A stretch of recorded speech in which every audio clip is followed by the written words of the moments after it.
I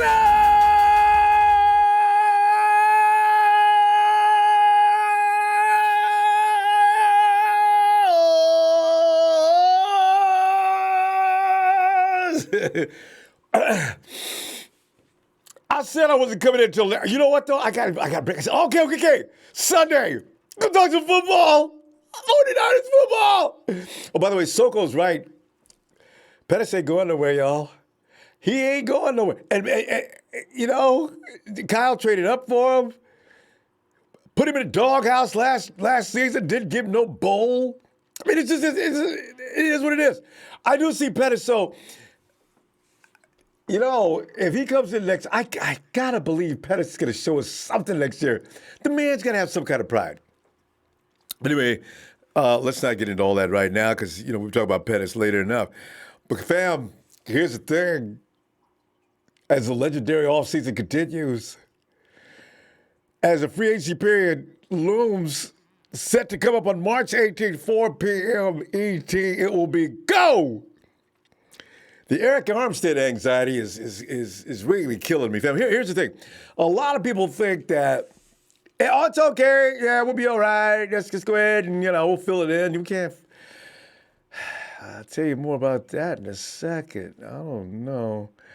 CBS Sports is ranking Armstead in the top 20 agents as soon as 4 p.m. March 18th comes. He's going to get money thrown at him. So we'll see what the 49ers do about that and how they approach that whole situation.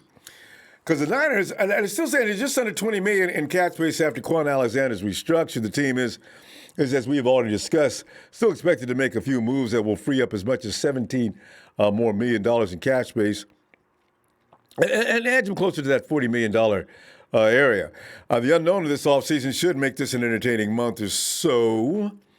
But fam, I'm expecting something freaky in free agency. Just can't imagine what. You know, I really do. I really see all of a sudden us looking, get up, hit your computer. Oh, it's going to be one of those moments. I got a feeling. And then we'll get our feelings hurt because the deal will fall through. My prediction for now. I'm just saying, how many times have we seen that happen to us, right? We're supposed to have Khalil Mack on this team. We're supposed to have OBJ on this team. There's some names, you know, but those two stand out in my mind. But you know what, though?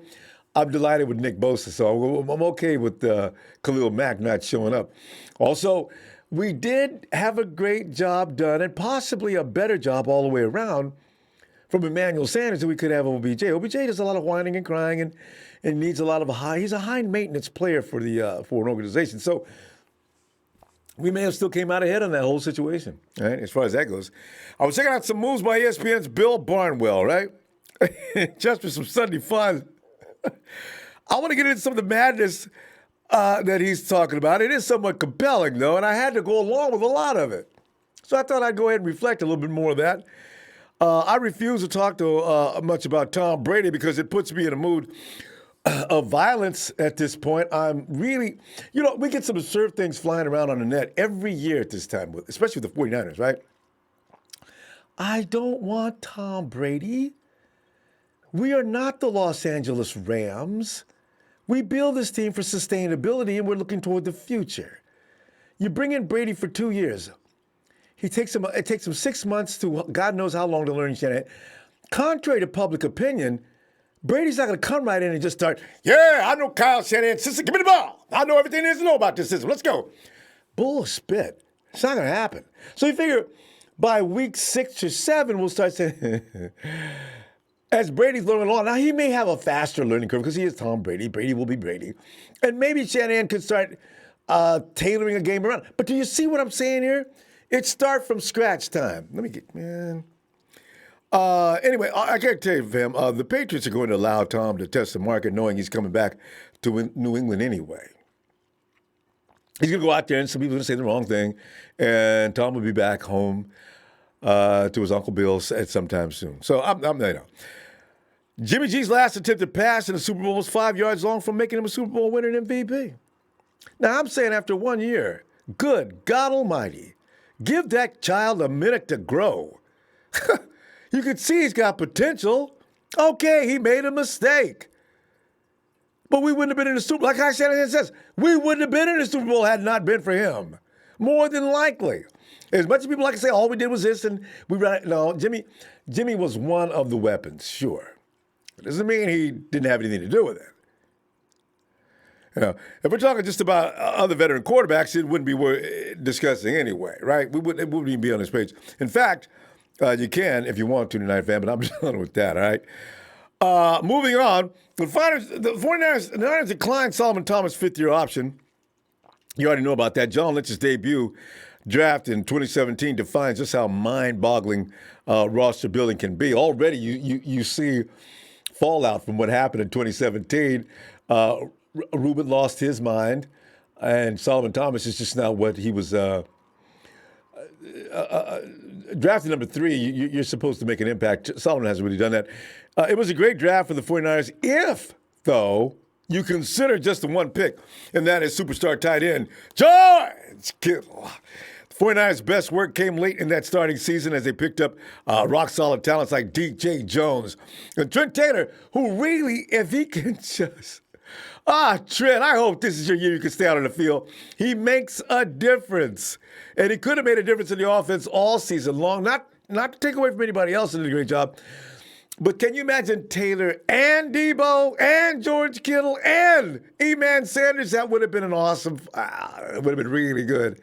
So, because when one's having a trouble, another one won't. Kendrick would have came in and played his role. Our wide receiver core is not as bad as people think, and we don't know. This thing, I'm afraid to assume too much with Jalen Hurd. I know he looked good in that Cowboys game, but I need to see more and on an extended basis, see what happens with that. But anyway, that 2017 season, that makes it all more bizarre, I mean, we got a little bit, we lost a little bit. Okay, as a top 10 pick, though, Thomas' fifth-year option is equivalent to the average of top 10 salaries at his position. So it's crazy to imagine the 49ers seeing that as reasonable value for a player who played only 41% of the defensive snaps in 2019, down from 60% in 2018. He also suited up for just 32% of the defensive snaps during the postseason play. Solomon. I hope you're doing things right now to improve. If nothing else, I hope you spent this entire time with Nick Bosa at his house and let him teach you some technique like he was trying to do during the game. The 49ers are unusually blessed up front, but Solomon T hasn't been forcing them to give him any more playing time than that. That's what happened there. He could break out in year 4, but the 49ers probably need to be realistic about that possibility. Barnwell makes real good point about the 49ers being realistic regarding Solomon T going forward. The question on many of mine is, can he break out? Can he do it?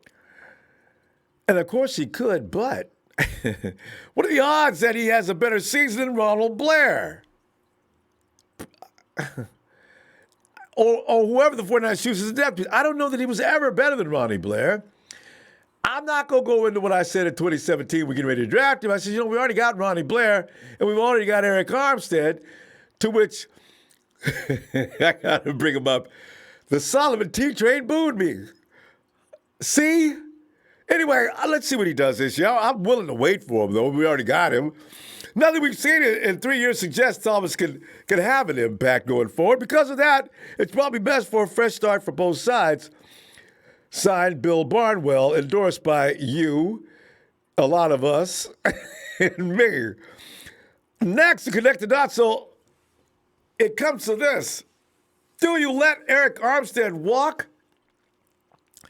One way Thomas could end up seeing more snaps would be if the 49ers aren't able to retain Arik Armstead. God bless, please, no. Armstead was a machine like in 2019, fam. Arik took full advantage of working alongside nothing but blue ribbon talents. And that's what you're supposed to do. Mrs. Armstead's baby boy impressed as a run defender on the edge in 2018 and was the 49ers' best. Now, not a lot is said about that, but last year, Arik Armstead was straight money on the run. He didn't have a lot of help out there. They were doing okay. Even DeForest Buckner did not surpass Armstead as far as stopping the run. Armstead followed things up with a career year as a pass rusher in 2019. After putting up 9 sacks and 29 knockdowns over his first 4 seasons, the Savage from Sacramento, notched up 10 sacks and 18 knockdowns in 2019 alone. Fam, he was a force, and he leaves. He will be missed. I don't even think otherwise. It is the truth. Is that what we can... The fact is, an impact player against both the pass and run, Armstead is going to attract significant interest in the FA. It will not be a surprise to hear about, check this out, fam. The numbers are already out there. Arik Armstead could field a 4-year, $70 million contract. What can Prague do?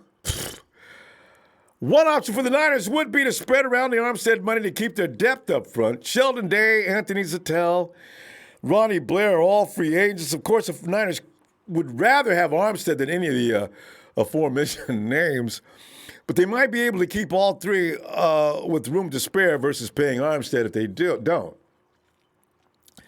Don't you just hate good business sense? If in game one there seems to be something missing, I'm going to be awfully upset. I really am. You know, I don't know what D Ford's going to do. I hope Ronnie Blair comes back feeling pretty good. Armstead is sort of like that steady piece that you probably... Anyway, the decision to move on from Thomas should be independent of whatever decision they make about Armstead anyway.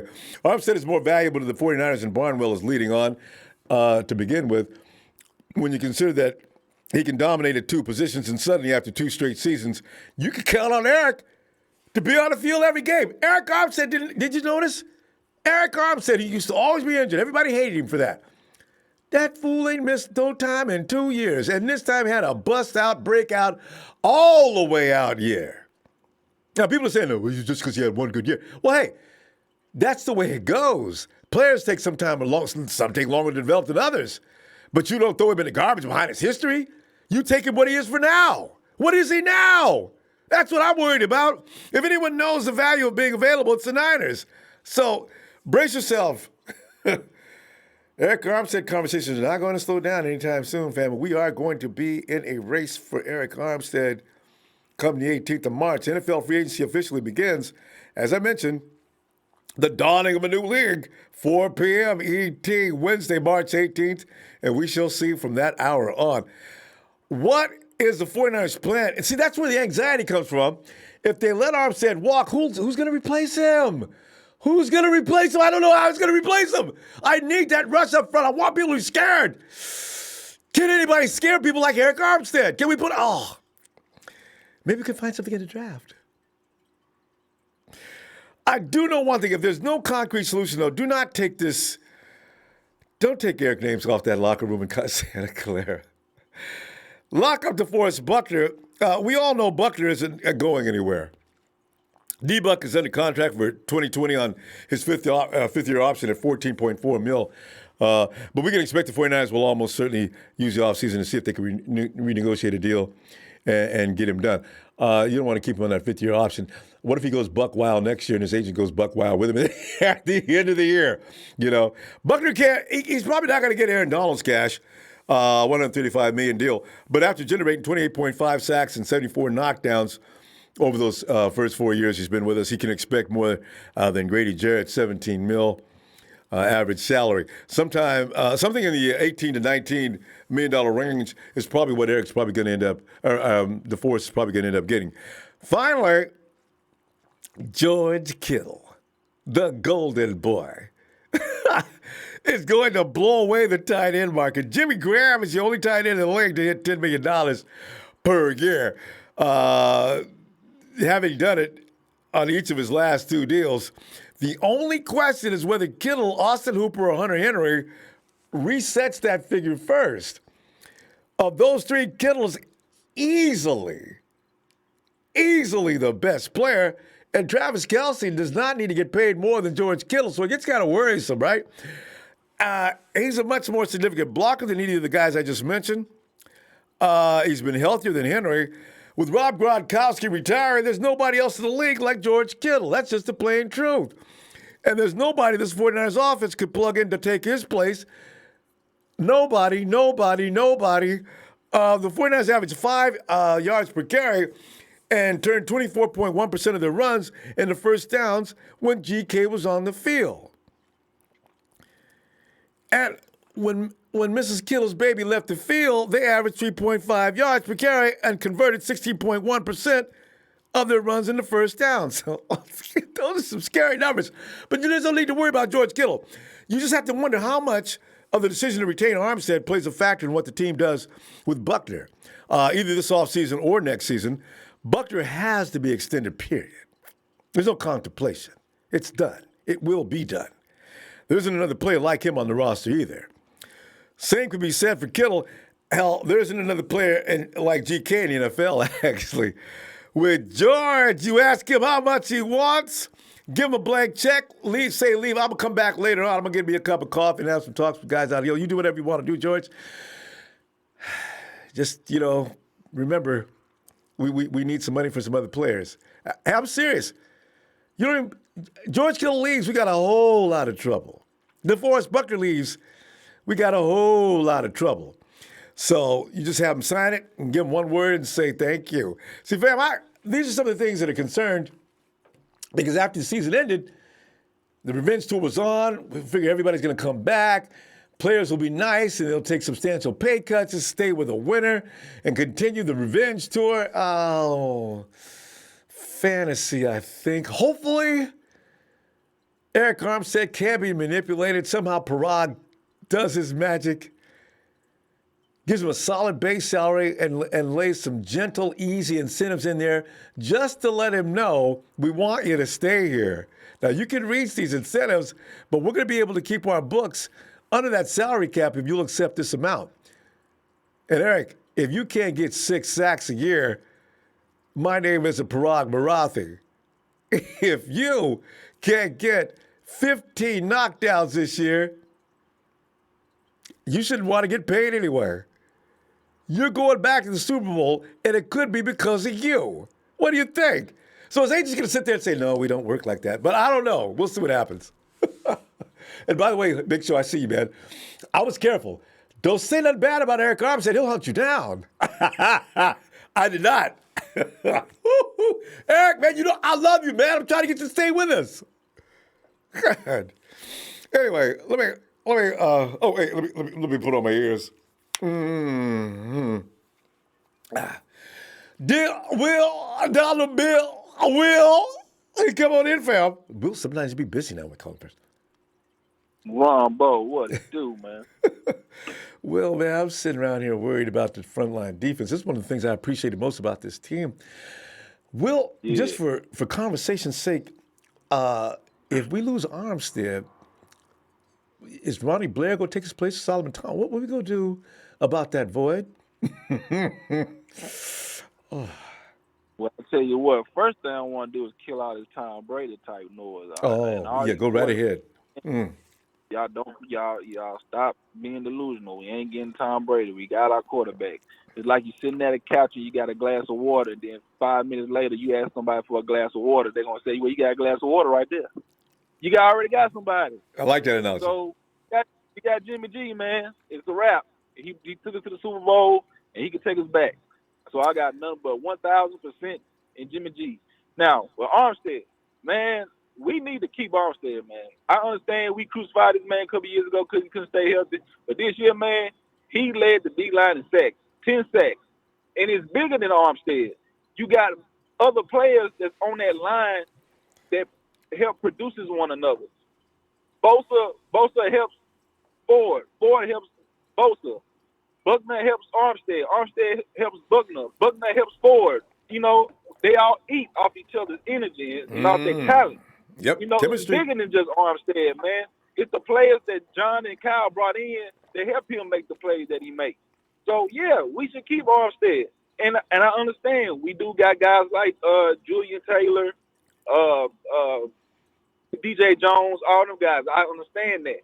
Because worst case scenario, if Armstead did have to walk, we could put those guys in there because they already proven that they good players as well. We wouldn't lose a beat. But my opinion, we should keep them. And I believe that if we do give Armstead some incentives, he'll get them. He'll get all of them. He'll knock them all. He'll knock them all down on the contract because that defensive line feeds off each other. Everybody eats on that defensive line. So yeah, he can get everything off those incentives if they give it to him. So And maybe, yeah, and keep and him. maybe We readjust that. need to keep that dude, man. And maybe readjust that contract. Give him a 4-year deal. Readjust it in 2 seasons, where we can afford to give more, and increase his money if he's having a great time or a great year. You know, I mean, I know Right. players don't work like that. It's a violent game. You don't know when the career is going to end. They can't run risk like that. But man, I really do not want him Yeah, to leave. I don't either, man. We need that dude on that line, Ronbo. We really do. Solomon Thomas, we don't need to be talking about Armstead. We need to be talking about Solomon Thomas. That man needs to go, bro. He needs to go. Only reason John Lynch got that man because he sat in class with that damn man. That's I all know. that was. I know. He needs to be gone, man. He is taking up space. He needs to go. I don't care how they get rid of him. I really don't care. I just want him gone. I really want him gone. And you know the combine is coming up, so we all should expect some trade talks going on because that's when Oh yeah. all they trade talk, and that's Start when you're gonna tomorrow. start hearing rumors and all that. Yeah, but man, Solomon Thomas needs to go. Simple. I mean, I understand other guys got contracts that we need to, and Parag, man, look, man, we got the best man behind the pen, just holding the pen. Yeah, he is special. Parag, man, he can work it out. That's why I'm not worried about this all season because I know anything that Kyle and John and Parag gonna do, we ain't gonna miss a beat. So, I mean, but yeah, we need to keep him on, man. It's mandatory. It's really mandatory. Got to. Yeah. Because I Got tell you, to. because George Kittle, him and DeForest Buckler will be here till the cows come home. And, everybody else, I'm to the point now, I'm willing to get rid of just about everybody to keep Arik Armstead, except for a few people. I got about 8 names that are immovable. After that, boy, everybody can leave. I do not want to see that pass rush get weakened. I don't want it diluted. I don't want it watered down. Solomon Thomas takes over as starter for Arik Armstead. That's not a good option. That would be the dumbest thing that Kyle and John would do is let go of Armstead to keep up. That will be the dumbest. They will feel the wrath of me if they do that. All the other 49er fans. That would be the dumbest decision of all of Earth is to let Armstead walk and keep Solomon Thomas. Because that man is not doing nothing. He's not doing nothing. He only plays 10% a game. Probably less than that. Ain't doing a damn thing. Come on, man. They smart. They smart. They ain't gonna do no bullshit like that. I know they ain't. Yeah, I know they ain't. they must have they gotta have a plan. This is too scary. So Right. anyway. But yeah, man. Well, you know what? I tell you what. I trust Frog though. What's up? Yeah. Go ahead. I trust Farad, man. Man, they gonna get it right. Secondary is something we need to address because if war go, then me personally, I don't mind keeping him, man. He did play well. I mean, he really played well. I had bad blood with him, but he played well. I want him to stay, but you know what? If it comes down to keeping him or Armstead, boy, and you know how I feel about J-Dub, I don't know. Anyway, let's get together tomorrow after the combine and see what's up. We may see something we can get excited about. All right? Oh yeah, man, absolutely, man. Right, shout out to you, man. Shout out to my TNT family player partner Dre, Trey Trez, Big Show, Russo, St. Louis, all them guys. Shout out to the Ronbo Sports Fan Club, Rico, Jersey, Joe, Sewell, all them guys, man. Sheik, hey, man. Tampa Bay, Florida, Super Bowl 55. Here we go. 49ers versus to be announced. All right, Ronbo. All right, Phil. Good night. All right. And set the stage for Dre. Come on in, Dre. Ronbo, what's going on, my guy? Dre, man, I tell you, man, if I read one more headline, I'm seeing 2 things every time I open up my computer. It's either Tom Brady to the 49ers, which automatically makes me mad. And then you read down a little further, Arik Armstead. It's all the suggestions for Arik. Should let him walk, tag him, and trade him. I said, man, what is wrong with y'all, man? What's some of these reporters, man? Y'all just be trying to make people mad just so they get some attention. Somebody need to beat your ass as soon as you walk out of here. God. Americans do too much drugs, bro. That's all it is, bro. People do too much drugs. If Arik Armstead is not on this team, I would fire everybody. Pride guarantee would be gone.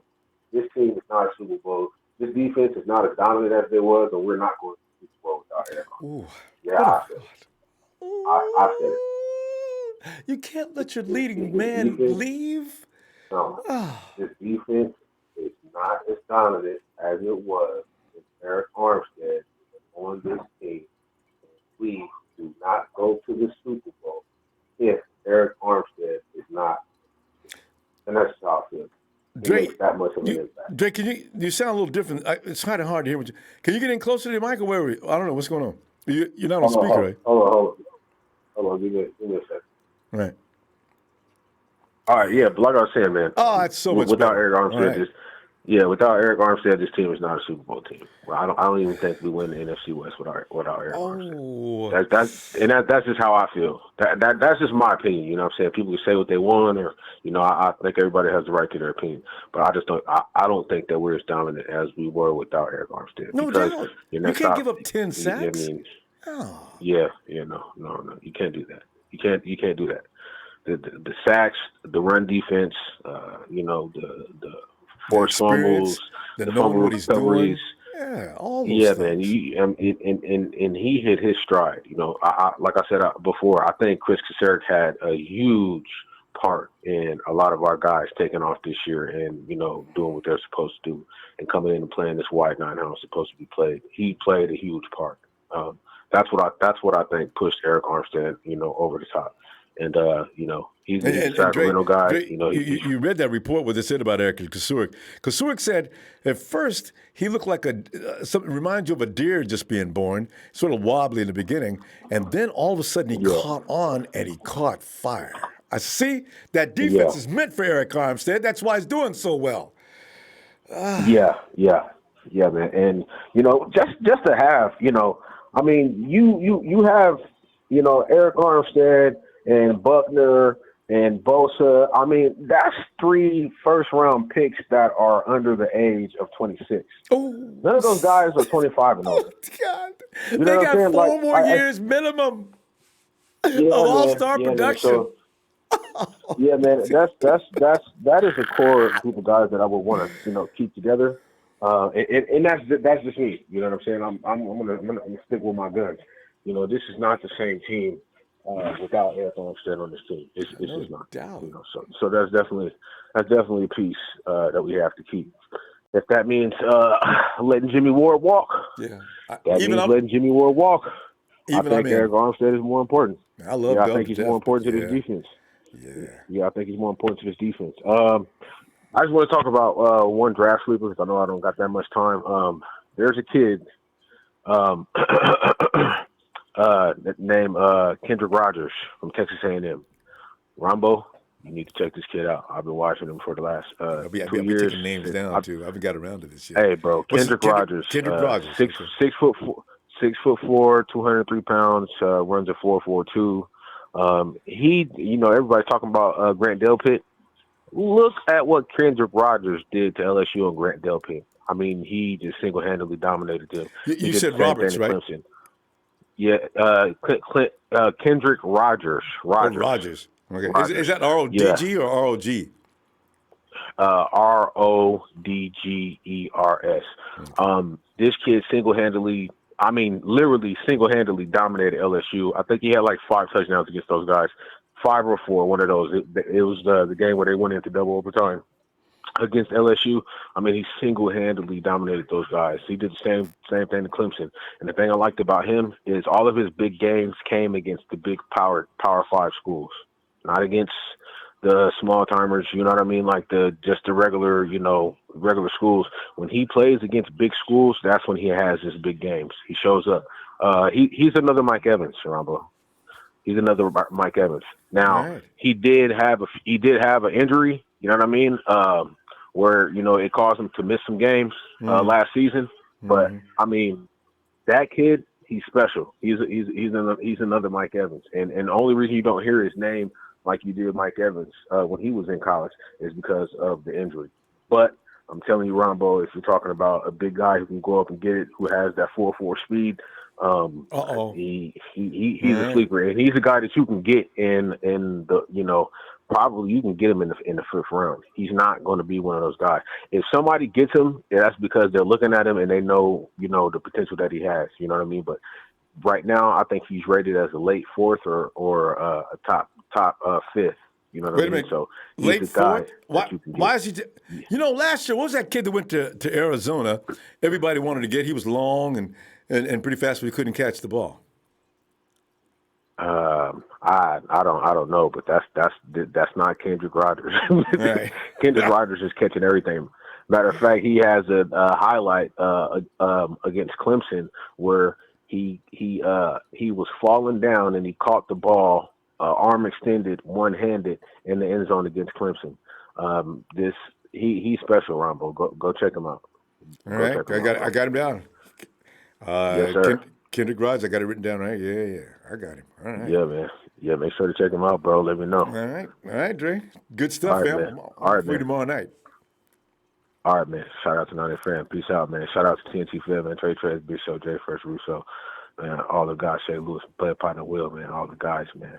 It's a very exciting part of the season, man. We get to see what we're gonna be working with. Don't get too worried about cap and all of that stuff, man. He'll take care of itself. It's gonna work out. Yeah. It's gonna work out. All right, bro. All right, fam. All right. And Trent, thanks. Trent, it was Hakeem Butler. Oh, Hakeem had a fan. Boy, he had a fan following that was crazy. Where's Hakeem now? I think they cut him. Poor guy. He had a lot of talent. Maybe we could get him and see if they could get him train his hands up or something. And is it's ANDEZBK. Thanks, fam. He says, what do you think? What do you think we can get at a trade fair?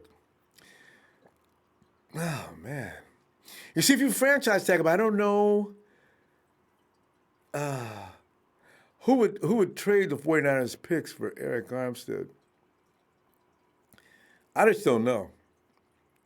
All I know is they're not going to come in and give us 10 sacks, great at the run stop, efficient in Salah's defense, and get the job done. I don't care who it is they trade for. We are going to be lacking that production. You may get somewhere near it, maybe if you're lucky, but it won't be him. Hey, Eric Code is 518. Hello. 518. Ronbo. Yeah. Who is this? This is your man. Long time no hear from. It's Demetrius. Ronbo. What's up, bro? You're right, Demetrius. It has been a while. What's up, fam? It's been a long while, man. Yeah, I'm tripping, man, because I'm looking at Arik Armstead's contract, and we knew this was going to happen, Demetrius, because when you build a team that's championship caliber, it usually drains your finances. And then when you do get to the championship level, everybody says, I got to get paid, man. All right, well, let's see what we can do. And then now we have to start losing talents. See, this is where the art of management gets real crazy. But Demetrius, what are you thinking, man? Big Show, thanks, man. Hakeem Butler's still with the Cardinals. All right, go ahead. I'm sorry. You good, Ronbo. Now, I think we're going to keep Armstead. Like the man Dre was saying, man, he's a big asset to what we did this year. And you can't forget, he left college early. So he's just growing, you know what I mean? He's just growing into his body and, how to be a dog on that field, Ronbo. I know, but dude. if it ain't broke, don't fix it. As far as the back end goes, we might need to tune that up. Jimmy Ward, thank you very much for, a good season, half a season, because you've been hurt for all 5. Except for this last one. So we got a good, season and a half out of you out of 5 years and 6, out of 6 years. But all in all, he had a great year and all of that. But we can't keep all of them. Helping us get to I know, but he got to go, so we could tune that up. We got to get younger back there. We got more back there. More. And get draft maybe. And everybody's talking about Delpit. I don't know about Delpit, but I do know the 49ers are good at finding people. I mean, mostly is What is that? An accident? Good Lord. How Oh, did man. everybody not know Yeah. about him? He made a mistake in the Super Bowl, but like a lot of our guys, D, these guys learned so much this last year. If people don't know, all them youngsters Yeah, will come Mosley's back a with a lot beast, of man. experience and Mosley learned a lot. Mosley is a diamond in the rough, and like he's one of them players. Like he plays with dignity and he plays hard, and you can see that in every snap. So I'm not too worried about him. I just think the ceiling, the sky's the ceiling for him. Like he's just gonna get better and better. Yes, So I indeed. think they should just leave him alone on that side and get rid of this boy Witherspoon. He got to go. He can't even be on a practice squad. You know what I mean? I just don't know what's going I on don't, with Killer. I don't even know. He got to go. Demetrius, But I really think Demetrius, one this question guy about really Spoon. took to like this shit. But just one question about Spoon. Have you ever before ahead. saw a player that was gaining and getting better and suddenly start regressing in the middle of a season? I've never seen that before. That's crazy. Because Mosley was on his heels, Ronbo. We had this conversation before. Nervous? You know, like Maybe. once he lose that confidence, once he feel that pressure on him, he loses confidence and he probably overthink things.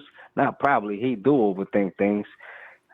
Turn your head to the ball. Like you just be getting burnt all day, every day. And it look like it's in replay because it's the same way. The receiver running by and he's just watching them. Like, yo, turn your head around to the Get ball. on your horse and Keller, you see him coming.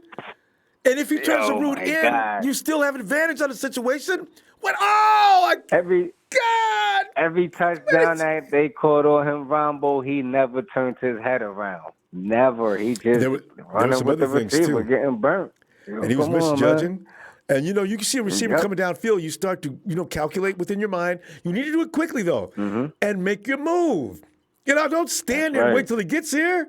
I seen him do that 2 or 3 he times. I played- couldn't believe it. I had coaches back in high school that would have, Kello, Spoon, get over here. Get over here now. Yo, what do we work on in practice? What are you doing? God.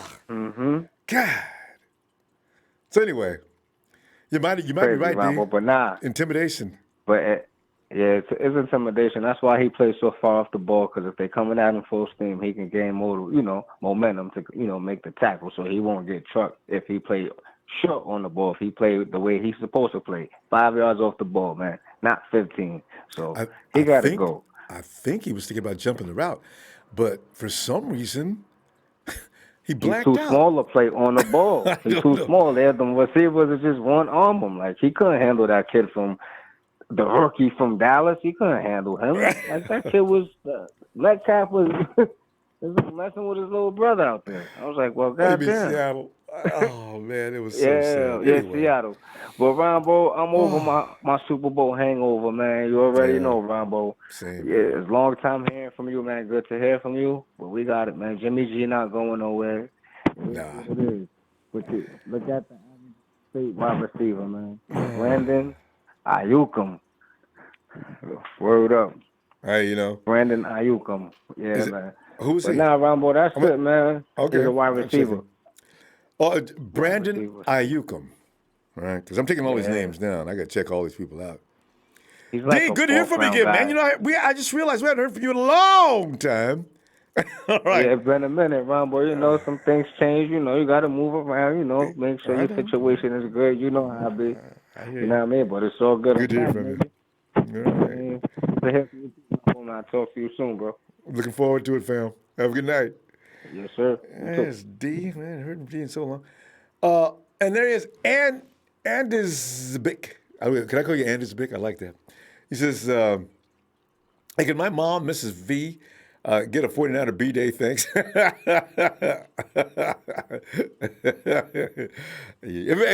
give everybody gets the mama's name involved. I'll let you know. Hey, we can do that. Anders, sure. Mrs. V. Wait, let me loosen up.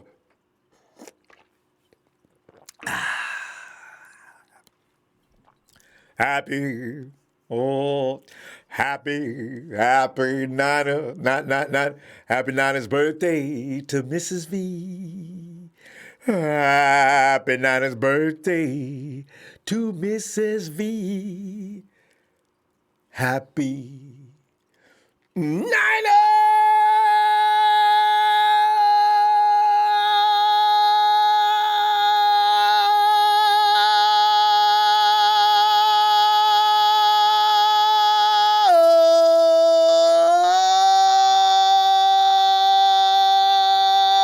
birthday, Mrs. V. Yeah! Happy birthday to moms. Next year, we're going to get Mom and everybody else. We're going to be in the playoffs. You already know that. After that, we'll see. I just hope that Aaron Rodgers and company, that are still pissed off. You see where the wide receiver is mad as hell. And they're claiming that they weren't ready. If you can't get ready for the NFC Championship game, if I'm the owner, I'm firing you. You're fired. You know that. Hey, and no. It's no, I can't do. I still love it. This just in. You know what you know what you and Trey did? So my cousin, he barely listens to the show, so he was listening last night. Last time we talked. Yeah. He called me and gave me a lecture about this Solomon Thomas defending, and I was there like, you deserved it. Sweet Lord. Yeah. I did not, though. That's the thing. I did not. I really did not. Because you and I both know that you weren't a fan of Arik Armstead. When we drafted him. I'm sorry.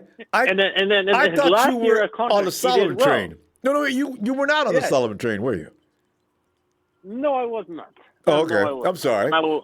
Well, I don't know why your cousin did that then. Why? That wasn't right. I was just he was like I heard you defending Solomon Thomas the other day, blah blah blah blah blah. I'm like, listen here, he's still on our team. I just brought up that Arik Armstead was working on the final year contract. He did well. Solomon Thomas has one more year with us. Then if he does bad, then okay, we can say bye to him. But it could be the same thing with Arik Armstead, where he plays a defensive tackle. Because I always said that the 49ers did not play him where he was needed to be. They always put him on the edge, or they put him switched him over for his 3 years here.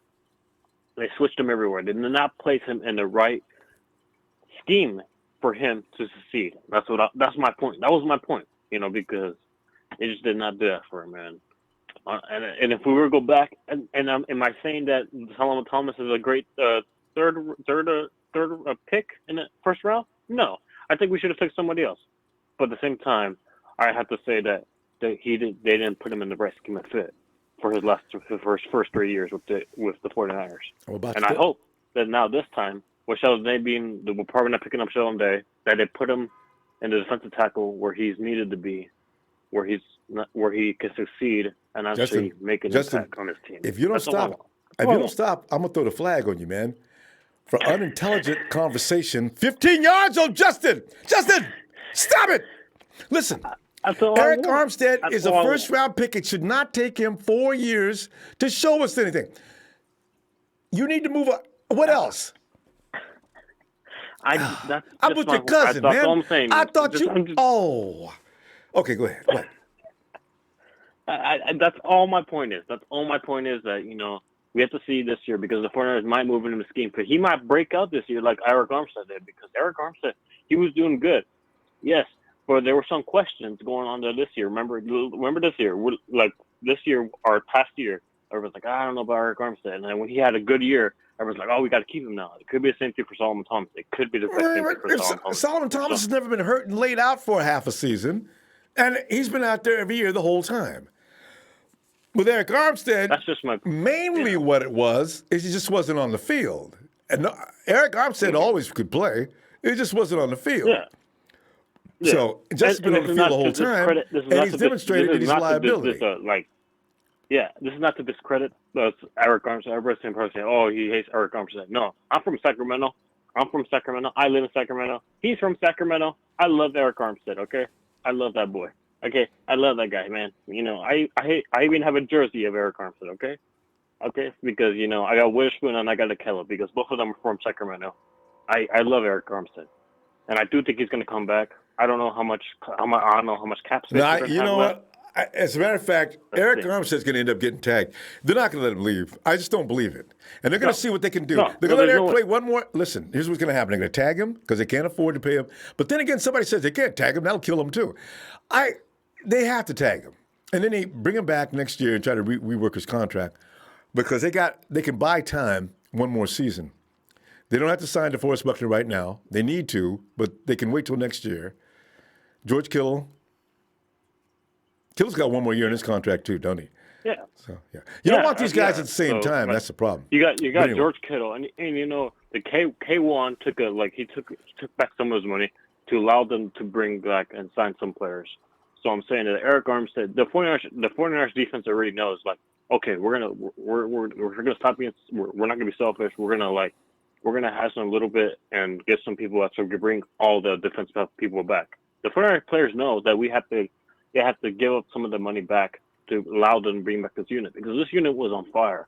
This defense was on fire. When healthy, we're the top defense in the NFL, and I believe no doubt about next year we're going to be back to. Yeah. We're going to be back to.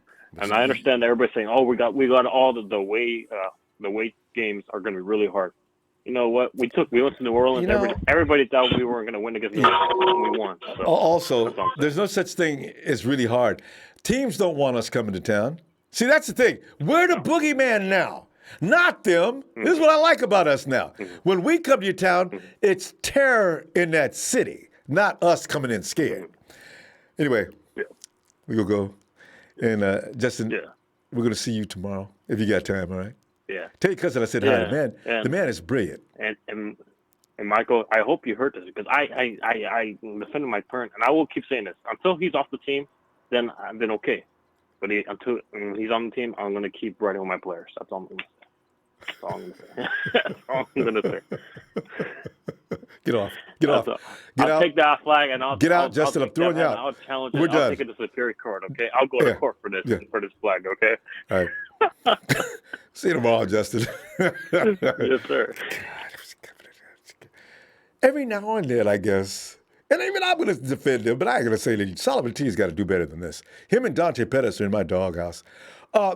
Christopher Hangler, thanks, fam. This is Shaquille O'Neal versus the monster Tyson Fury. What? Go 49ers next year or Wilder Fury. Shaq is doing what, MMA? I would like to see somebody actually get in the ring with Shaq. First of all, to get in the ring with Shaq, no matter what your skills are, what you gonna do? Oh, good Lord, that's crazy. Oh no, Rudy's in here. Today is hilarious. Shanny hand choked again, even with Daddy Shanahan's help. Man, hey, make sure to make sure to work, Rudy. Boy, oh my God. Oh, hey, let's get back to somebody who knows what they're talking about.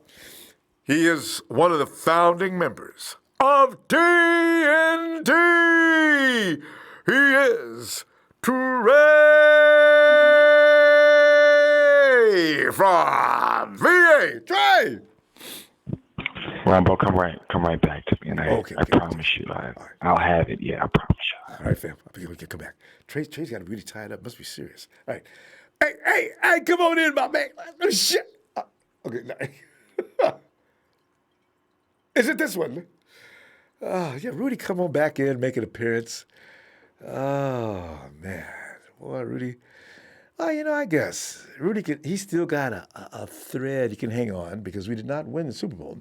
So Rudy feels he has license to come in and talk. Had we won a Super Bowl, we'd never seen Rudy again. Hell, we didn't see Rudy all season long.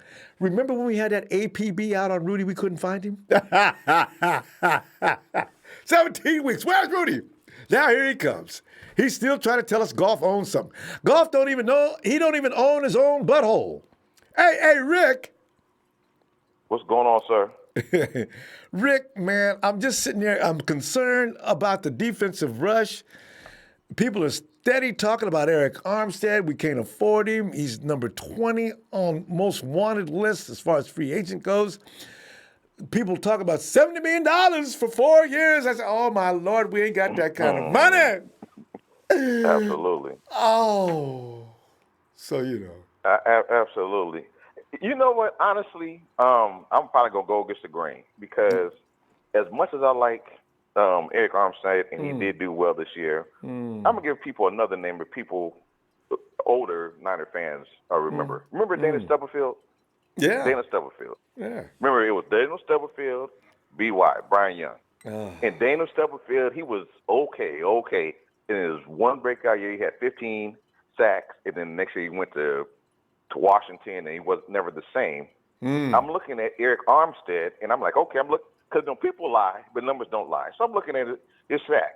So 2015 he had 2 sacks, 16 2.5 sacks, 17 1.5 sacks, 18 3 sacks, and then this magical year 10 sacks. And it helps him because in his contract year, but it's like it's not about just the money thing. It's like we still have to pay Kittle, and we also have to pay DeForest Buckner. And there's no way I would pay Arik Armstead first before I pay DeForest Buckner, who had 12 sacks the previous year when he was right next to Armstead. Because the thing about it, I do believe him being next to Bosa really helped him out because they couldn't slide protection over to him or whatever the case may be. And so he was a beneficiary of it. But I get real leery when people just have a great year that one time, because that to me that screams more fluke.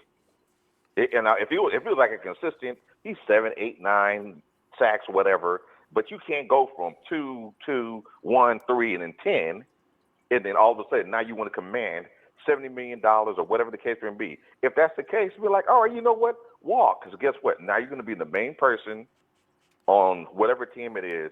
They'll slide protection over to you. You have to worry about beating double teams, whatever, and you won't have the luxury of being next to DeForest Buckner on one end, Bulks on the other end, D4 on the other end. But Rick, isn't that a good thing, though, if he draws more?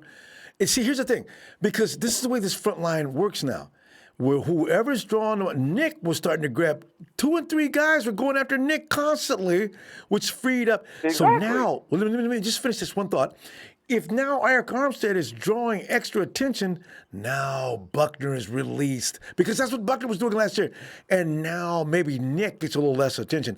You see, it's all one big engine. That's why I'm saying you can look back on his history and get on him about that and that type of thing. And also concerns with he goes to another team and doesn't do as well. But that's the thing, because Chris Kasurik may be key here.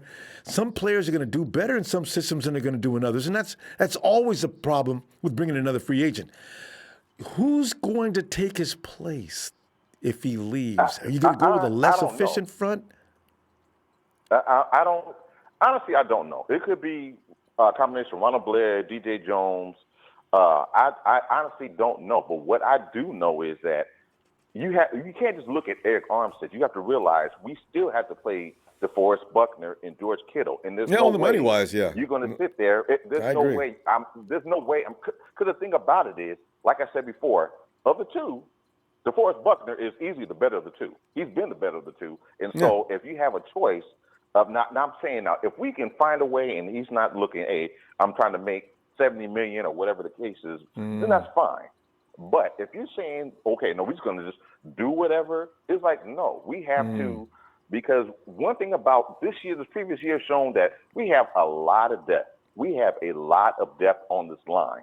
So every time when we lost Ronald Blair, we was like, man, DJ Jones stepped up. Then it was other people kept stepping up to the plate. We know right now pretty much the main 2 people right now, the beast right now are Nick Bosa and DeForest Buckner. We're hoping that D Ford can, even though he's really good when he was able to play, but his arthritic knee and everything is it. But my thing is this: I'm not going to sit there because if we pay him the money, and all of a sudden now we have to worry about saying, do we have to worry about paying either Kittle or Buckner, then of course we're going to pay Kittle first. But now we lost Buckner. And Parag's not going to do that. There's no way he's going to do that. Well, my concern is now the once doomsday front, how do you keep that energy up? And Jones and the other guys are good, but Jones is a nose tackle for one thing. Ronnie Blair is a utility guy that could play all over the line. Arik Armstead was a freak because of that size and speed. He also played two positions, and he also took care of two jobs. He was excellent at the run stop, and as you see, he had his breakout years as far as getting to the quarterback. And like I say, this is a machine that you start throwing parts out, it could start to stall. I hope not, but I'm just saying, can't underestimate the importance of Arik Armstead. I know we got to play the other guys, but yeah. But the thing is, you have to pay other guys. You don't worry about just him. You have to worry about the main two cogs. I say Defoe and Kittle, and then on top of it, we've shown this year that we've had people come in that we didn't have no clue about. Emmanuel Mosley, who came in and pretty much outshone Witherspoon or Brunskill or School or whatever the case may be. And so this the is thing true. about it, we have to trust the process. But the thing is, you got to think ahead. You can't just throw this out and not have nothing to replace it. Because if you do, you'll suffer. No, this is the thing. I don't you got to do this intelligently.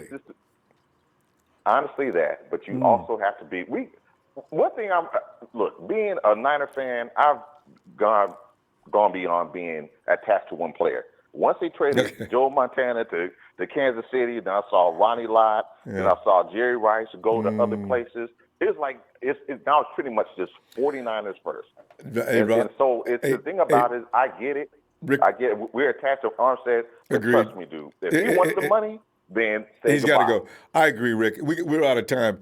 But hopefully this is something that gets alleviated. I wish they could find something equal to Arik Armstead in the draft that doesn't cost any money. But make no mistake, if Armstead, if he leaves, you're definitely going to see the complexion of that frontline defense change. This, if we can survive it, you got to pray for that. But if not, we can look forward to a little different. But anyway, I get your point. We got to pay other people first. I fully understand that. I'm just saying, what do we look forward to? He's good, dude, but he's good, but he's not no max type of player good because, dude, you don't go from those low stats to the 1 year and have a breakup.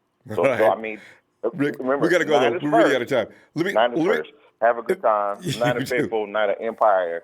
I understand, but don't get caught up in Arik Armstead and think we're going to be doomsday without him because, trust me, he just had a good year this previous year. Real good. Year before that. Number one defense, in fact, helped. But anyway, that's neither here nor there. We're going to see what happens. They're going to work it out. The 49ers know what they need to do. I trust them on that. All right, fam. I'll see you tomorrow. All right, man. All right. Bye. Ellis. Yo, Ronbo. Ellis. Man. What's up, man? Ellis, you know, it's so funny because I've been knowing since the Super Bowl ended that Arik Armstead was probably going to be somebody we might have to look forward to losing. You know what I cannot wrap myself around? Regardless to all the other priorities, for years, Ellis, I've been crying about the frontline rush. It was ass in 2016. No. Yeah, what am I talking about? Ever since Harbaugh left, our frontline defense has been ass. Everybody ran on us. Everybody could throw on us. The secondary suffered because there was no frontline rush. We were getting our asses handed to us week after week after week. I kept crying about it. People keep saying, we need some quarterbacks. You don't need quarterbacks. Those quarterbacks get fried if we don't have a frontline rush. And finally, my prayers answered. We got a frontline rush, and even our pretty good secondary was ranked at the top of the league. I'm so scared. But Ellis, what is your feeling on this matter? For Arik. Referencing Arik Armstead. You know, it's not about, it's either, is there a replacement?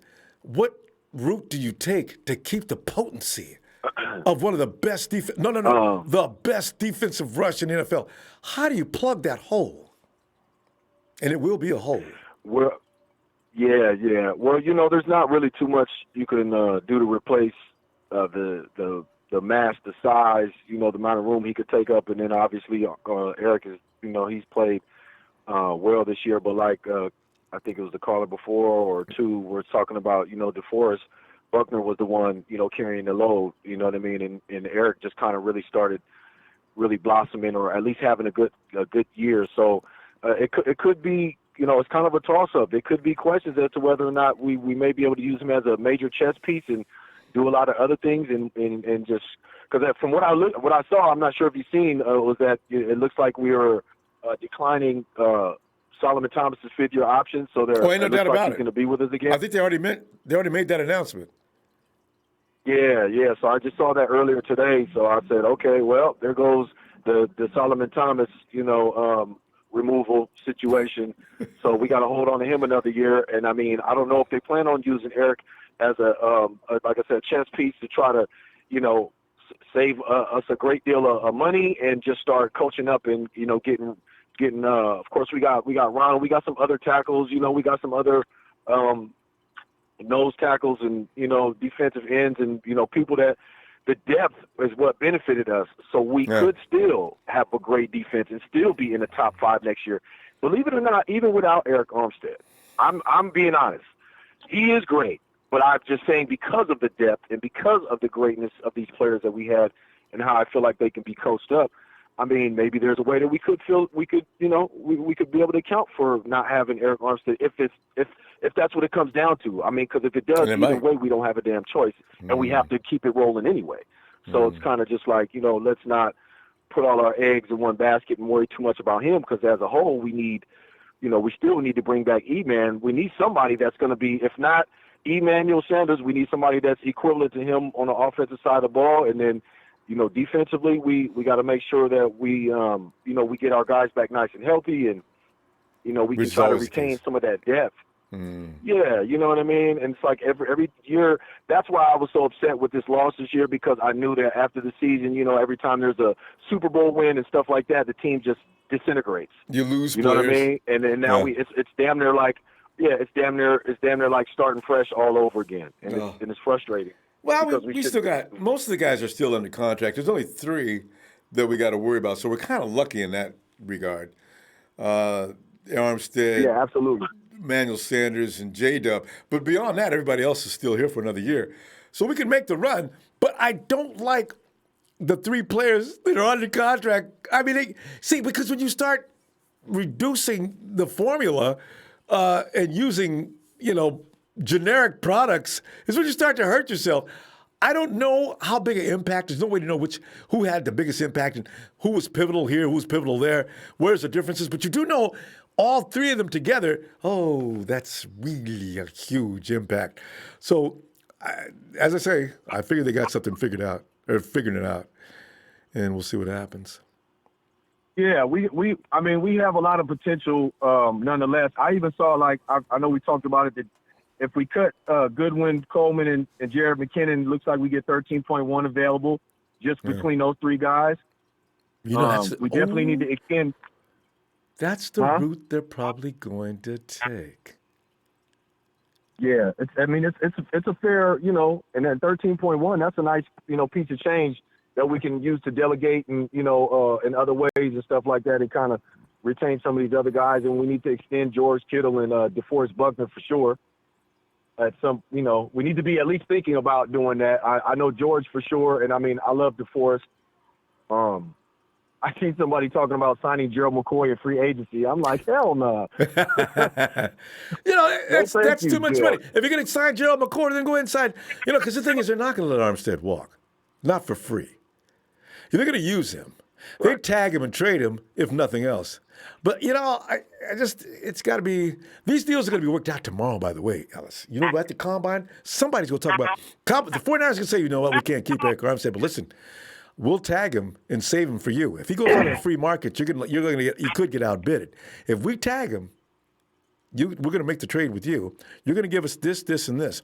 Because the 49ers have become shrewd. They'll figure out how to make themselves better somehow, or at least equal. Yeah. I got a feeling. So. Yeah. it's not. It may not be the best feeling, depending on what they have to do. We may be like, damn, it might be a shocker for us. But I feel like with John Lynch and there's we got a lot of wise men there, man, in the office, and I feel like we can trust them nonetheless. They're not gonna piss away our team, our franchise, and make any rash decisions without there being something complimentary to replace whatever it is we may give up or swap out. I see Des Bryant is working out with Patrick Mahomes, and I'm like, oh God, here we go. Texas. Rick, Ellis, we gotta go, fam. Let me see tomorrow night. I'm coming back tomorrow night. All right. Okay, fam, for sure. I think Alshon Jeffrey was looking was open to actually being traded from the Eagles. I don't know if that's really somebody we would even consider, but he's a tall guy. He can catch that damn ball, but those injuries, you know what I mean? It's always that's to say vet minimum. Because you know what? He'd be like everybody else that comes in. We give him vet minimum, give you $1 million, give you some incentives. Because Alshon, your favorites are coming and getting paid, not playing. All right? So you got to understand what we're saying here. Because we got to cut somebody to keep you in here. Because that means we'd have to lose one of our receivers we got now. And that's asking a lot. But we'll see. Yeah. I personally wouldn't even do it. I would keep everybody we had, and I wouldn't even look at Alshon if it came down to that. But okay, Ronbo. All right, man. I'll talk to you tomorrow, fam. Appreciate you as always. Shout out to the entire, faithful Ronbo and you, Ronbo. Hey, Ronbo, you got a lot of wind, my brother. I tried to do the Niners like you did, man, just with you just a minute ago, and I ran out of breath early, bro. You are God's gifted, my brother. Shout out to you, man. I swear to God, you got some vocals, my G. Thanks, fam. All right, fam. All right, fam. Take care. Peace. Oh, God. I got to tell you, I think that comes from doing that for how many years? It may have developed somehow, because I don't know if I could do that in year one. All right. And should we do it now? He hails from the great state of Virginia. He is one of the founding members of TNT. Trey from VA.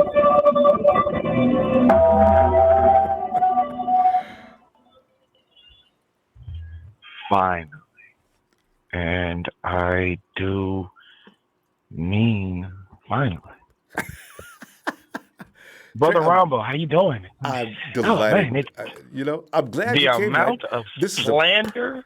This is a perfect subject for you. I see you in there making people crazy, especially Trey. The amount of slander in the chat, the amount of just pure imagination, and you know what? Sometimes as fans, we've got to grow up. So guess what we're gonna have now, Ronbo? We're gonna have a little bit.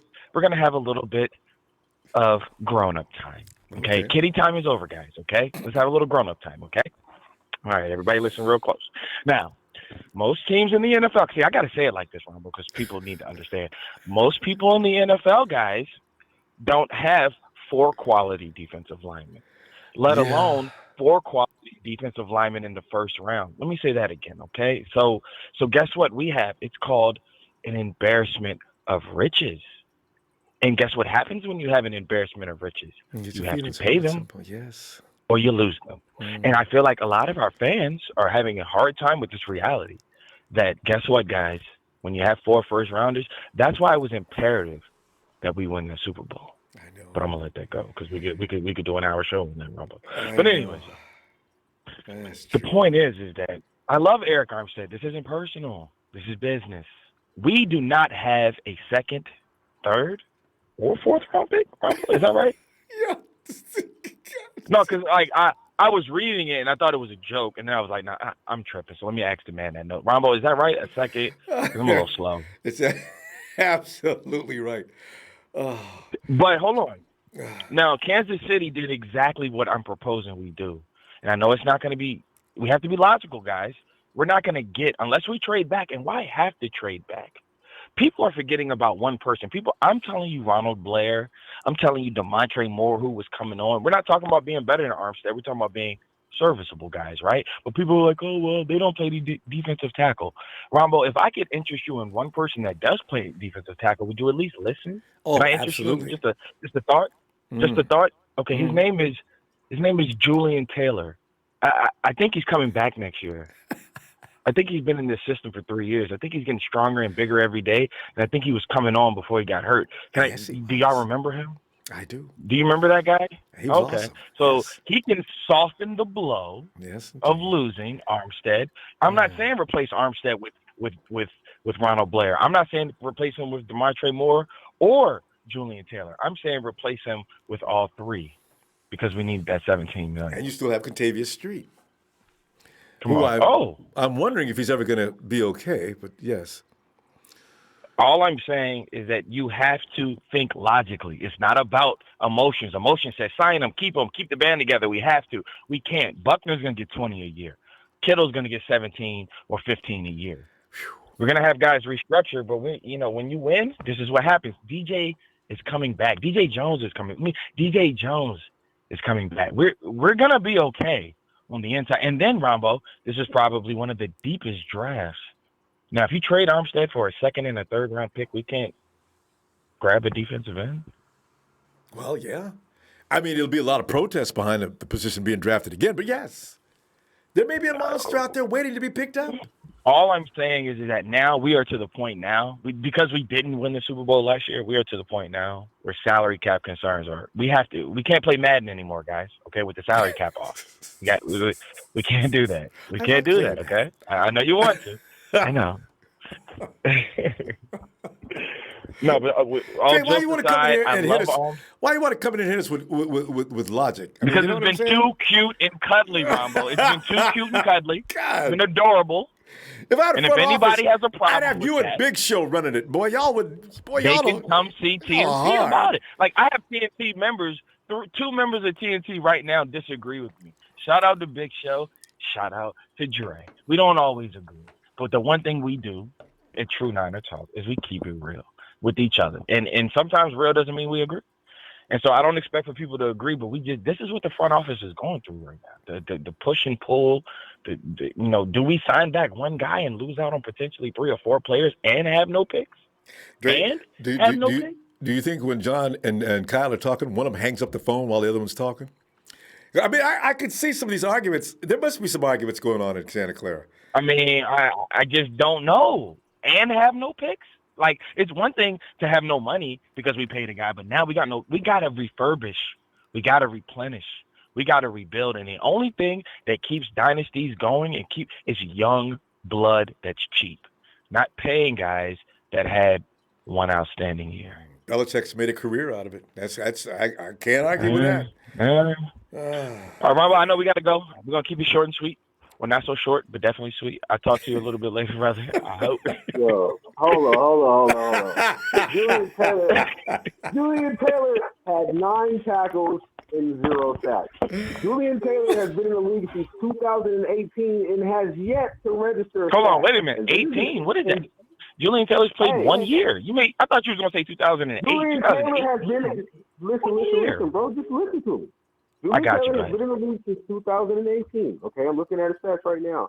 He has yet to record a sack in the NFL. And this is the guy that you're going to replace Armstead with? Yeah, I gave you 3 names. I gave you 3 names, though. I gave you 3. I didn't give you more. Now, how many games has Julian started? Do you remember the Redskins game on 4th and 1 where he stuffed the running back Adrian Peterson so that we could play, bro. I'm talking about the most recent play before he got hurt, though. He was trending up. You're talking about one play, though, bro. I'm talking about throughout the season, Armstead was a force, and he made an impact, bro. What are you going to do about the money? How are you going to make the money work? Because, see, I'm talking about a plan to make the money work, not because I like it. You ain't even let. Can your boy tell you how the money don't work, baby? Come on, now. Come on. Let me tell you real quick. Okay, so we had $21 million, okay? Quan restructured, he saved $10 million, okay? The cap is not going to be updated on any websites until the CBA is signed. So that's why you're not seeing the numbers yet. That's $31 million, okay? You let Goodwin walk. That's 3.5. You let Jet go. That's another. I think it's what? That's another 3.7. I think from Jet. It's 4. You trade Solomon Thomas. You trade Solomon. Okay. Oh, it's 4. Okay. Whoa! So You trade Solomon Thomas? Who wants his $8 million contract for a backup player? Listen, What are we doing Wait, here? Are we playing video games? Hear him out. Hear him out. I want to hear the rest of it. Solomon Thomas was about to be traded last year in the draft to the Bears. I remember that. And the only reason they didn't do it is because John Lynch wanted to give him another year and see what his production would be. He was going to get traded for last year. So what are we getting back for Solomon? A 7th-round pick, and somebody's going to take on an $8 million contract? No. I think no. Listen. No. Trey. Ronbo. With his cap hit and his production, I guarantee you can get at least a 5th-round pick for Solomon Thomas. And right now, I think you're talking a 5th-round pick. Who's trading a 5th-round pick for $8 million? Who's doing that? Hey, what team does that? Last year, Trey, and he had a Okay. It was about to happen. It didn't happen because it's not a good trade. You're emotional. You're talking with emotion, and I'm speaking with logic. Guys, listen, guys, we got to continue this. I love it. Continue this tomorrow. We will talk about this another time. Hey, my brother, I appreciate your opinion. Guys. Julian Taylor. Hey, I love all my TNT brothers. Absolutely.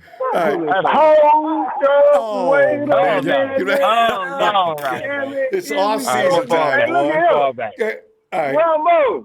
Real quick. love it, Ronbo. You gotta love it, Ronbo. You gotta love it. You know what I'm saying? We come with that heat with TNT. We come with that heat. You know what I'm saying? That's why I love my brother Dre and I love my brother Trey. You know what I'm saying, Ronbo? But hey, somebody needs to address this too. Everybody holler, man, get rid of Marquise. Tell me where the speed coming from. Taylor Gabriel ain't coming to us, so y'all can get that too. Where is the speed at, Ronbo? I'm worried about it. I am seriously worried about that. Yeah. You know, I'm looking at Taylor Gabriel, but he's not going to come for free. I ain't worried about nobody who can't. He's a mental midget. I don't want no damn mental midgets on my damn team. I'm trying to win a fucking Super Bowl. Excuse my French. Hey, Drake, how tall is Tyreek Hill? How tall is Tyreek Hill? I'm not talking about his size. I said a mental midget. The dude I thought you said outside of the field. Okay. No, I don't care about the size, but he's a mental midget. Anytime anything happens outside of the field, this dude cannot play football. He needs to go run track or something. Let's let him redeem himself this year, though, okay? He had a lot going on. We gave him a $21 million contract, and we gave him 2 years to redeem himself. The man ain't did shit since. He gonna amend that, Dre, this year. Give him an opportunity. Okay. Give him an opportunity. Hey, maybe him having his kid in his life now. He had a successful pregnancy. Hold on, guys. I agree with both of you guys. I agree with both of you, but only if he restructures. If that $5 million contract is what he's rolling into September with, then he's got to go because he's not worth it. You're right. Hey, brother Ronbo, I just want to say this. I'm gonna get off the line. Hey, Dre, let's let Trez have his second, and then we got to go because I know the show's crazy. We appreciate you allowing TNT. No, I'm gone. I just wanted to say go and let Trey finish up. Y'all finish up, but you got to. We done, man. We out, Rumbo. All right, guys. Good stuff. And I fully understand the passion. All right. We'll see you guys tomorrow. I hope you got some time. All right. Yes, sir. Well, I tell you, it's off season. It gets heated. Let us bring in. Let's take off the testosterone and bring in my girl and yours, Sharon. Oh no, this is not true. It is Sharon. Sharon. Ronbo, I need some popcorn on that one. I know, right? It gets a little crazy. You know, this is before the draft. It gets even worse, as you know. So, but people have, everybody knows, ways they can improve the team. So that's what they're thinking. So it's all good. But Sharon, yeah, it's all good. It's always fun. I understand where they're coming from, though. Because see, my own personal feelings, I'm scared to death of what we're going to look like with Arik Armstead on another team. And God forbid that Pete Carroll is probably watching this whole situation. Carroll's monitoring the whole thing. Watch Carroll. I know they got lots of money in Seattle. And he'll call Arik Armstead less than 5 minutes after he leaves. Eric, Pete Carroll. I don't believe that Rich and Kyle would let him walk, knowing how he produced in the season. I'm just not seeing that. I don't think they're that dumb and crazy to let him go. I just can't picture them just saying, you got to go and we're keeping so-and-so. No, I'm not seeing them doing that. I think they got more smarts than that. Yeah. And Sharon, they got to tag him and keep him and trade him. Don't let him walk. He will just get on a plane and fly to Seattle. I think they're going to come up with something to pay him and work a deal out with his contract to keep him because they know they need him on that side of the field, and they know what he can produce and bring. And it's like that side without him, that would be too weird. That's what I feel. All of a sudden, honestly, that would be too weird looking for Armstead coming through to help Buckner or to help Bosa or whoever. But if he's out there, that team it would be, I don't know, it wouldn't be the same. You know, Trey is right. It's we cannot expect to keep 4 first-round draft picks that are only been drafted a year apart. Right. We have a serious problem here, you know? Yes, we do, because it's like if Armstead is not playing next year, I just don't see who's going to take his spot, who's going to fulfill that need and that void, and who's going to be like on top of things like he was. I know. I just don't see them replacing him. There's nobody that can replace Armstead. He's the one that we need to stay. Sharon, if we were sitting in the front office, you know what I'd say to you? I'd say, Sharon, you know what? Why don't we trade up in the first round, see if we'll give up a couple of everything we got, our first round pick included. Can we get another dynamic defensive line? You know, everybody would hate us. I want first round draft picks on my defensive line. If you're a second stringer, you're no good. I want first round quality. Yeah, that would be like a hard choice to make and talk about, and who we would move and who would we lose. But I sure don't want to lose Armstead. I really don't, because the team wouldn't be the same without him. I got a feeling that's true, but you know, we can try to get some of the guys to work. That's going to work. The responsibility is going to be carried heavier for Buckner and D Ford. And nobody has to tell Nick Bosa he has to work harder, because Nick Bosa needs to be calmed down. But everybody else is going to have to work a little harder, you know? Everybody else needs to do their job to help Bosa this year. I mean, he can't do it all by himself like he was last year. Well, he looked like it last year at some time. Everybody needs to help him carry a load this year. D Ford. There's my biggest problem, I know we're going to have some new faces this year, but, you know, I'm hoping to see the same guys, you know, that we had last year back. But, you know, I'm hoping and praying, you know, Armstead is one of them back. Yeah. And you know what would be really sick? If we lost both. Ward is going to get a big payday, too. The Eagles can't wait until the 18th to talk to him. And then you got Arik leaving, and there's no telling what's going to be offered to him. But I do know the Hawks got plenty of money, from what I understand. He plays in the same scheme. He goes right there, he segues in smoothly, and helps the Hawks. He looks good in the Hawks uniform. I'm sorry. I think he needs to say red and gold. Oh, God, I couldn't stand it. Armstead in a Hawks uniform. Oh, no. I would I don't know what I do. I think I would protest like Colin Kaepernick did to get him back. Sharon's down on one knee. Yes, I'm down on one knee protesting to bring Armstead back. God.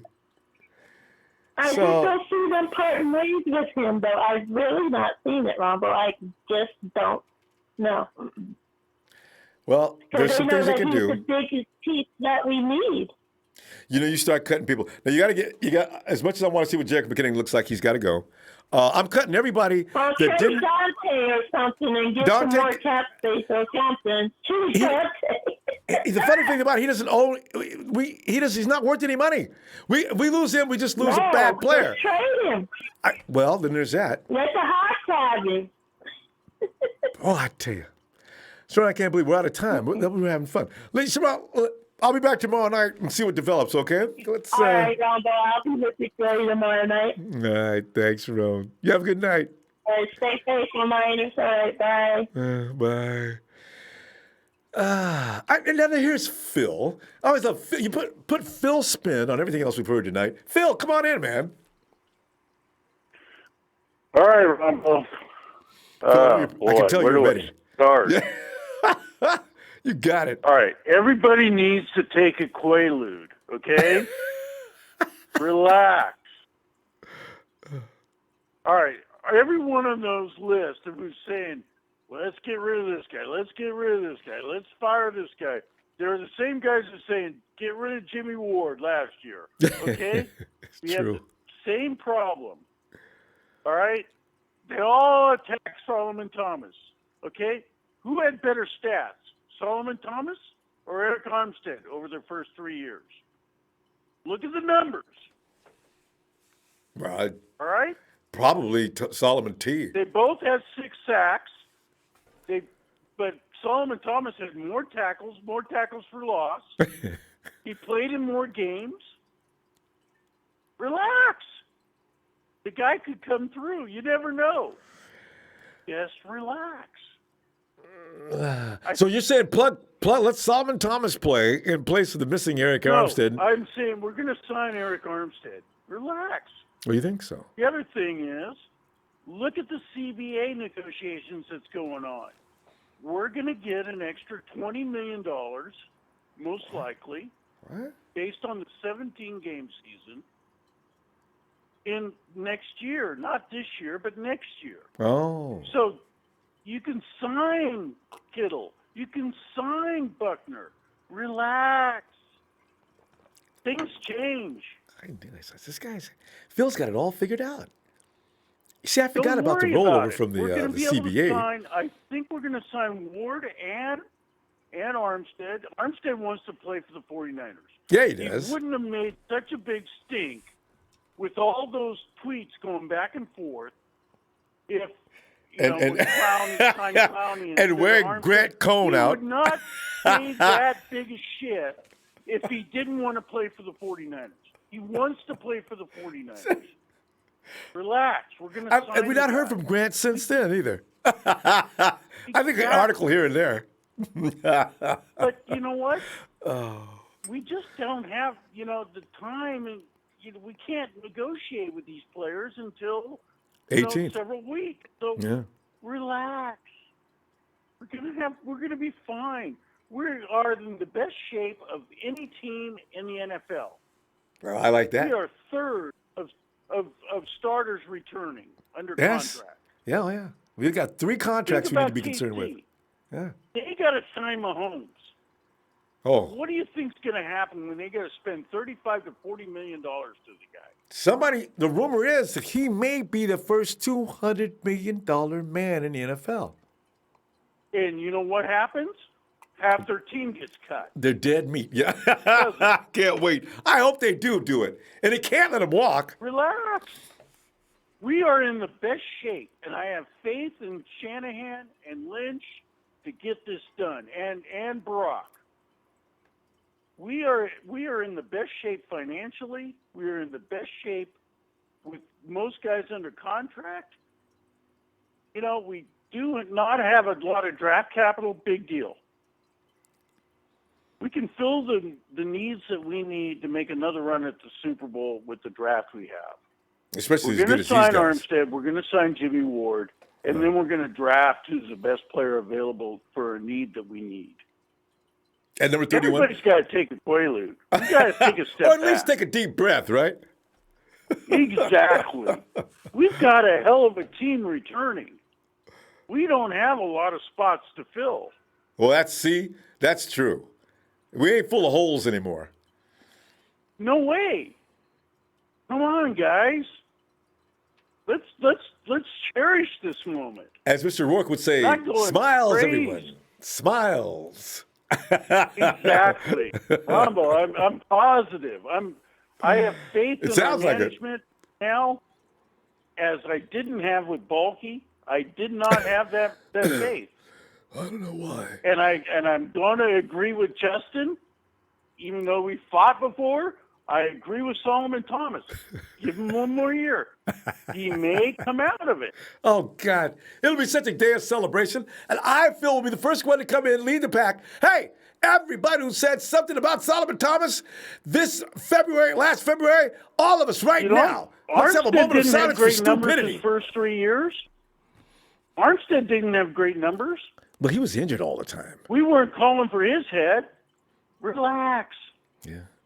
God, it would be nice. These guys, it takes time. Some of them. It takes time. It's true. So, We've got to, Phil, in short, Phil said we got to be patient here, relax, and let things work their way out. We are in the best situation of all the teams in the NFL. I like that. We have our quarterback under contract for a low number. We're going to renegotiate with him. We're going to renegotiate with Ford.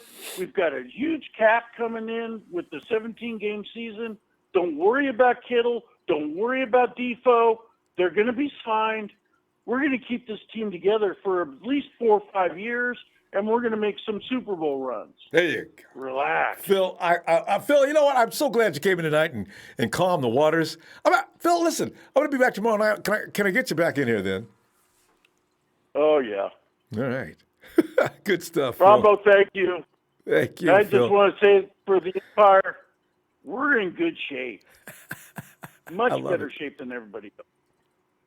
Yeah, Phil. Yeah, I agree. We become spoiled is a problem. All right, Phil. Exactly. See you tomorrow. Yeah. All right, later. Bye. Look at Phil, man. Phil's so cool, man. And I believe in what he just said, too. If Solomon Thomas don't produce this upcoming season, I'm finding all of y'all. I'm gonna find your address, and I'm gonna get a shotgun. I'm gonna blow all y'all heads off. All right, my brother. I will. Dancing with Nintendo Stars says, relax. The world according to Phil. Dancing with Nintendo Stars, thanks for that contribution, fam. We've become emotional, haven't we? We got to learn to get a grip. When you're behind a championship team, we got to learn to, act like we've been there, done that. And we got to have faith in John Lynch and Kyle Shanahan. These guys are getting really good at what they do. Hey, Lee.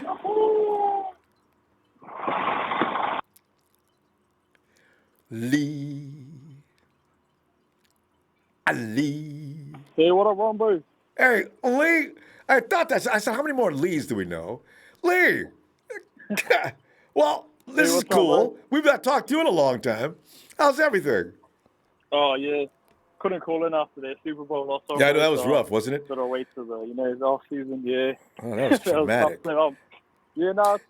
It's funny because you're talking about the whole Armstead thing today.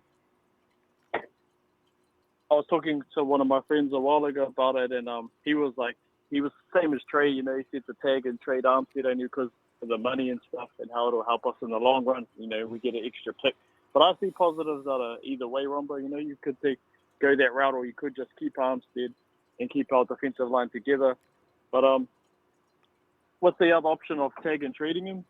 We've also got, it's not just Julian Taylor. We got, Jones, DJ Jones, and we've also got Ronald Blair, and they both got injured. And I think we didn't get to see, how much of impact they could have made because DJ Jones was going really good early in the year. He really was. That's true. And Ronald Blair is just good. You could put him anywhere on that line. Yeah. And I like how dominant he is against the run, and then you also got Blair who can help in the pass rushing, and he can help sub our guys in and out, like keep our guys fresh, like D Ford and Bosa in there. And that's what we didn't have. Bosa was playing so many snaps towards the end of the year because of the injuries. We didn't have Ronald Blair and those guys coming in, especially when D Ford went out.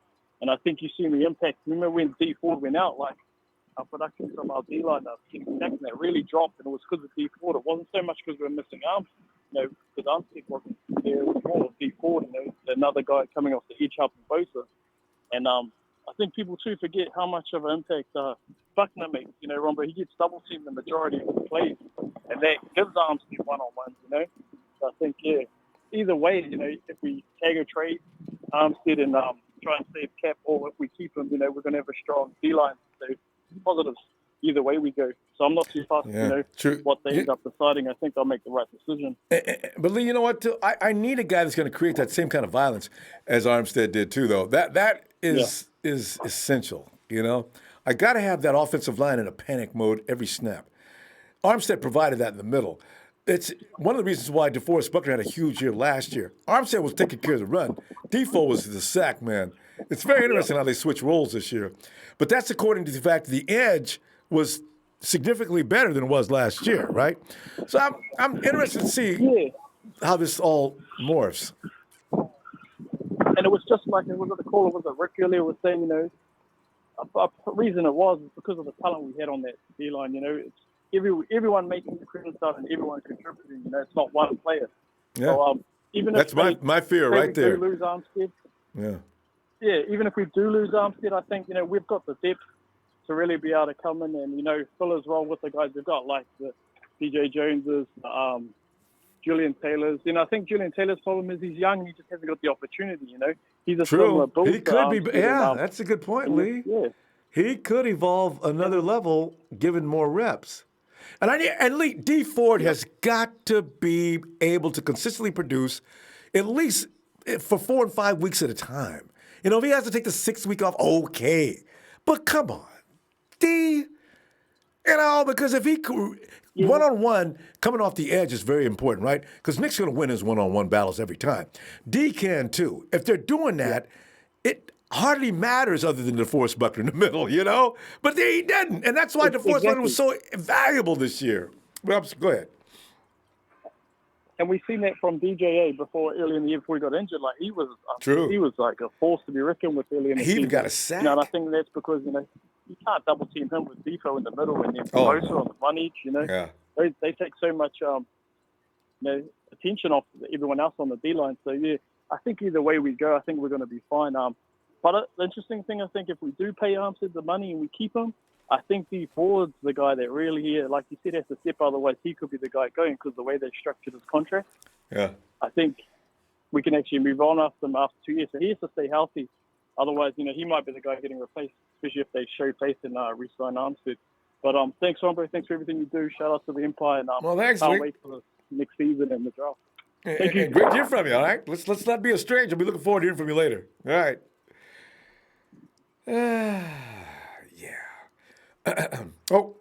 And Family Empire says, flags can be challenged.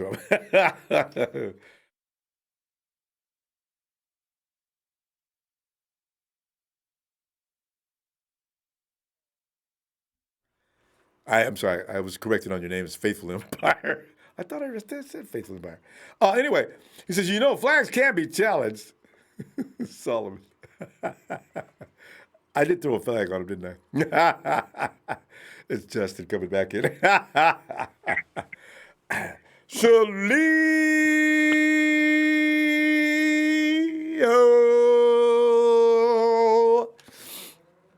Ronbo, what's up? Shalio, I'm whining and crying because I've grown attached to that front line, and I know better than to do that, especially when they're all first-round picks and command maximum salaries. I don't want to see Arik Armstead play anywhere else. The reality is, sooner or later, we're going to see these guys other places, but not now. Please. I need one more time. We can get this done. So, but I'm feeling better. There's been a lot of things offered in exchange if we don't have Arik, and then Philip comes in and lets everybody know, listen, you guys don't need to make these arrangements. Arik Armstead's not going anywhere. I like that one the best, actually. But Shaleo, I'm dying to hear what you've got to say on this matter. How you doing? All I gotta say is, how about them Cowgirls? How about them Seahawks? How about them Oakland Raiders? Hey, Shaleo, you faded. Get back in that. I can't hear you. Hey, Ronbo. There you are. Yeah. Shaleo? So, yeah, can you hear me? Yeah, a little better. It's a little broken up. Shaleo, are you doing something different this time? Oh no, it's I'm in my car. Oh, Can I you hear see. me now? Okay, yeah. That'll go in and out. Okay. Yeah, it's good. It's good now. Be careful. Don't want you to run into anything. Oh, no, I'm parked, Rumbo. Oh, cool. Okay, good. Go ahead. First a shout out to Tyson Fury for Saturday's win over Deontay Wilder. Oh. And somebody said he's anyway, Go ahead. let's get down to Niner football. Not these broke ass teams. Arik Armstead, I feel as if we should keep him because him and Buckner are the two. We got the two Oregon Duck connection in there. We got the Oregon Duck connection. Yeah. That leads to pressure, I think. And I think Armstead is. We should keep Armstead because he has been a pivotal part of this defense. Mm. But if he could take a pay cut, then I'd say keep him. But I do not want Solomon Thomas in this defense. He got to go. I'm sorry. He sucks. He's washed. He's a Lynch. Stop giving players BJs at Stanford, please. Gosh, man. Hey, Chanel, though, picture this for a minute. Now, here we are at the end of February. We're saying things about Solomon Thomas and his first cousin, Dante Pettis, right? Can you imagine? Next year, all of a sudden, both Dante and Solomon T have breakout seasons. I got people we're being spotlighted, names are being taken, and we're going to be. They have to show me. I know. They had a chance this season, you know. I agree. I want the shame. Okay, he had one good game. He had a tackle against Jared Goof, right? But everybody tackles Jared Goof. Yeah. But everybody tackles Jared Goof. But have him tackle. Okay, who we play this year? Yeah. How about give me an impact tackle against Dak Prescott? Oh, against one of the better offensive lines in the NFL. Yes. Oh, against one of the best offensive lines in the NFL. Right. Correct, Ronbo. So you got to show me, man. And Dante Pettis, quit playing with your hair and quit playing with kitty cats. We just want you to see. We want to see you catch the fucking ball and take it to the house. Oh, yes. Or embarrass somebody on one of their great routes. We are tired of your coloring hair, of your. I don't know what the heck is going on with you, but this ain't the Raiders. We don't play around here. You want to do that? Maybe go to a kitten cat team. Go to the Panthers or the Jags. Oh, God. Is there any cat teams in the league besides the Jaguars? Is there any what? Oh, the Lions. Any what kind of teams? I'm talking about kitty cat teams. You know. Lions. You got the Panthers. You got the Jags. Was there more cats? Oh, Panthers, Jags. Yeah. Yeah, I can't think of any other. Any other cats? That's it. I mean, there's a lot of birds. Yeah. But he's a cat guy. Yeah, I know. You know what?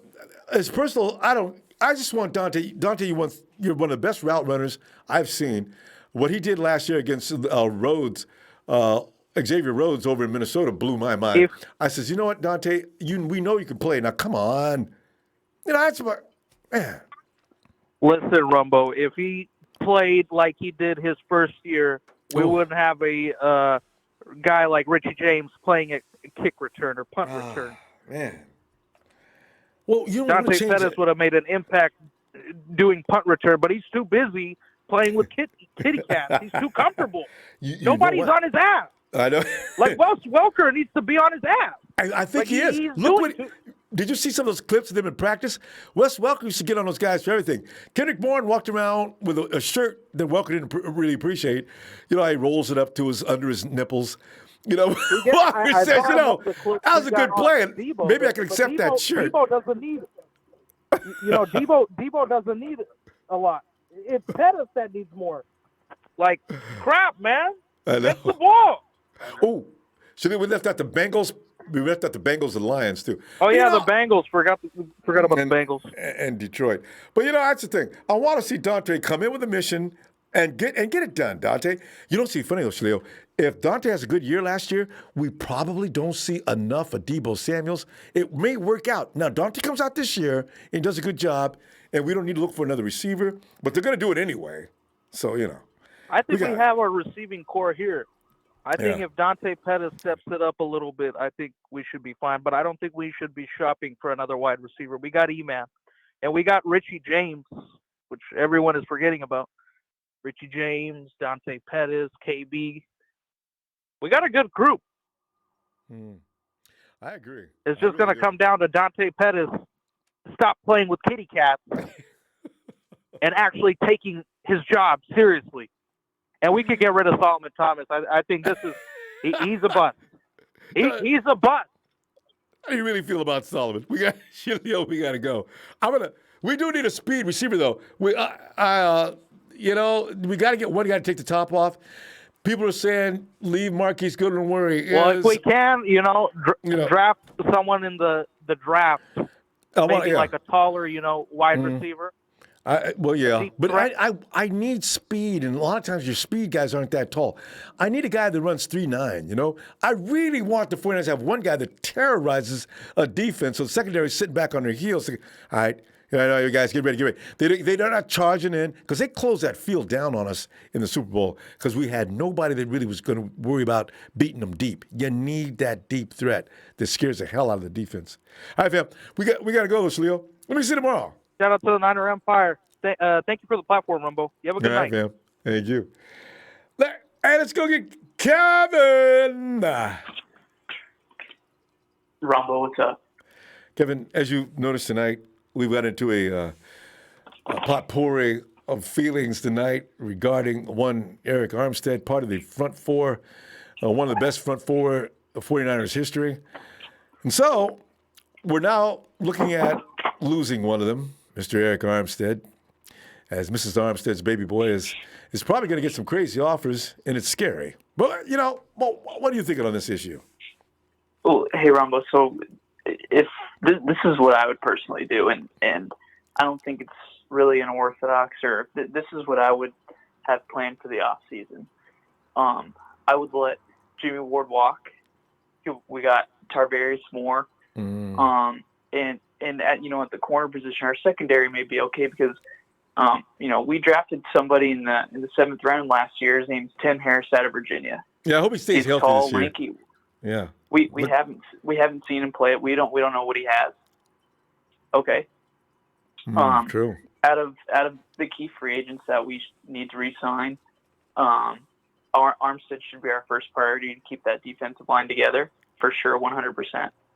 I would let Emmanuel Sanders walk. I don't think, unless he's going to take a serious discount in the neck of 6 to 8 million, I don't think that's going to happen. I think he's going to want 10 plus. I would let him walk, and I think the Niners should target a wide receiver in the first round. And there's two guys that I think would be ideal for this team, and I think they should either go for size or speed. And the two guys that I'm looking at, one is T. Higgins from Clemson. If he's there at 31, he's like 6'4", 230, kind of more of like a possession type receiver. So then you'd be trotting out Debo, Jalen Hurd when he's healthy, and this guy T. Higgins and Kittle. Or you go the route of the Chiefs. The Chiefs drafted Mecole Hardman in the 5th round last year, and they have Tyreek Hill. So I know, but how do we not see Mecole Hardman? Well, hold on. So there's a guy out of Alabama. I think somebody mentioned it a couple nights ago. Henry Ruggs, the third. Yeah. Ruggs. Everybody's talking about Henry Ruggs. I know. I got to go look at that film. If you put him in the slot, I mean, you could cut Goodwin. Okay, so there's our speed guy. What kind of 40? So Henry Ruggs. Do you know his time? What's his 40? He runs like he runs a 4.2. He runs a 4.2, somewhere in the 4.2s. So what Kansas City loves to do is they put Tyreek Hill in the slot, and they just kind of have him run a fly route to clear the field for Kelsey and Hardman and Sammy Watkins. So that's it. That's what you got to do. Let those magicians work you in the middle of the field while the defense is running their ass off trying to keep up with that threat. I think and Richie James is great, but this guy Ruggs also returns kicks and punt returns. So he's a multi-threat player.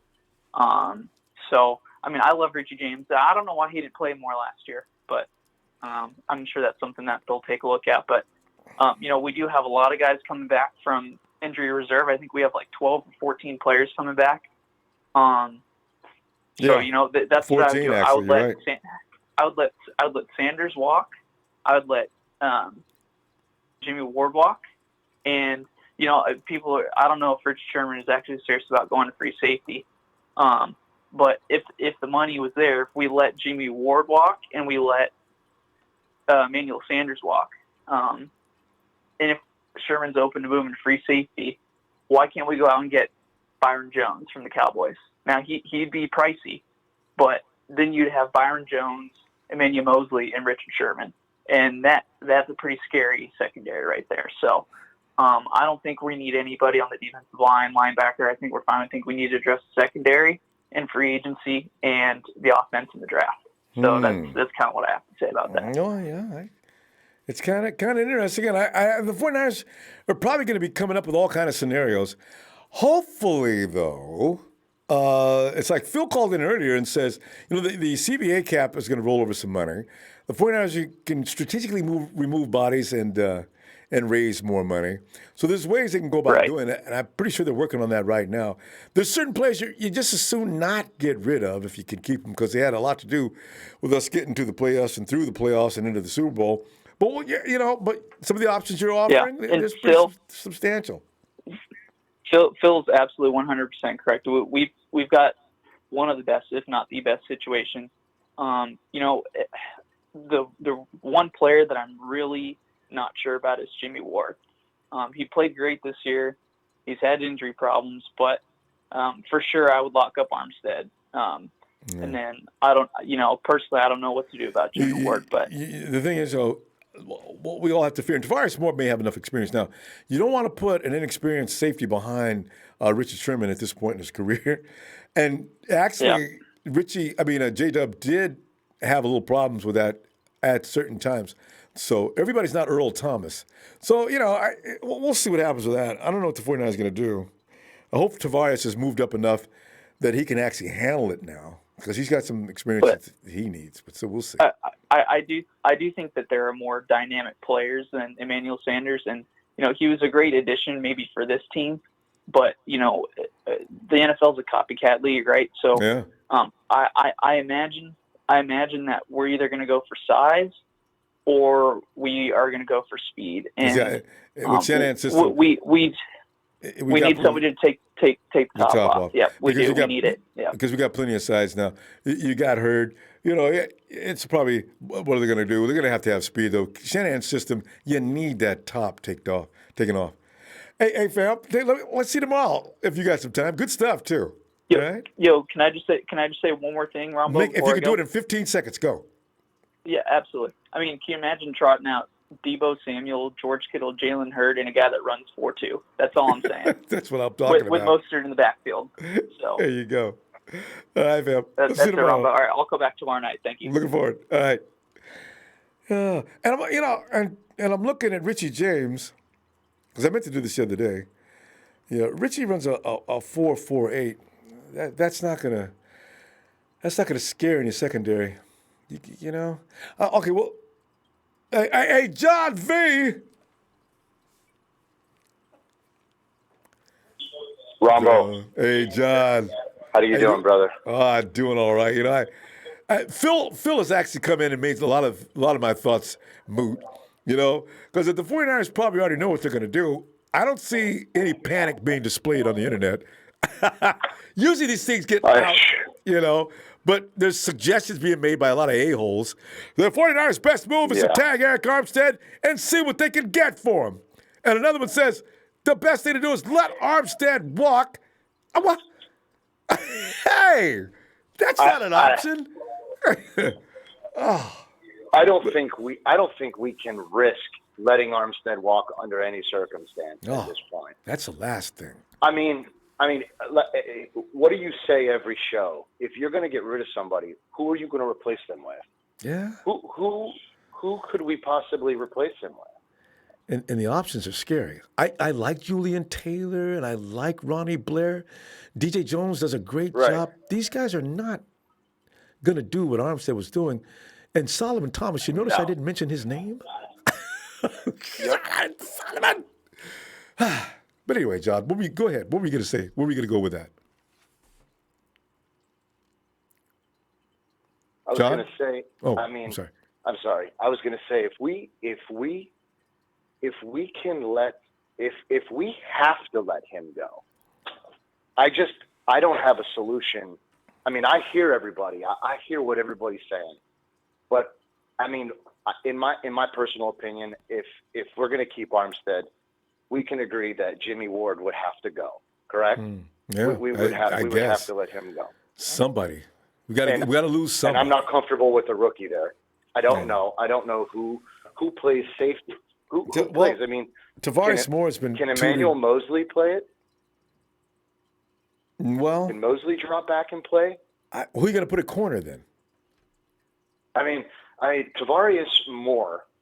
I mean, he seems like he would be next up. But Tavares, you don't want to put Tavares is a better safety than he is a corner. He was okay at corner.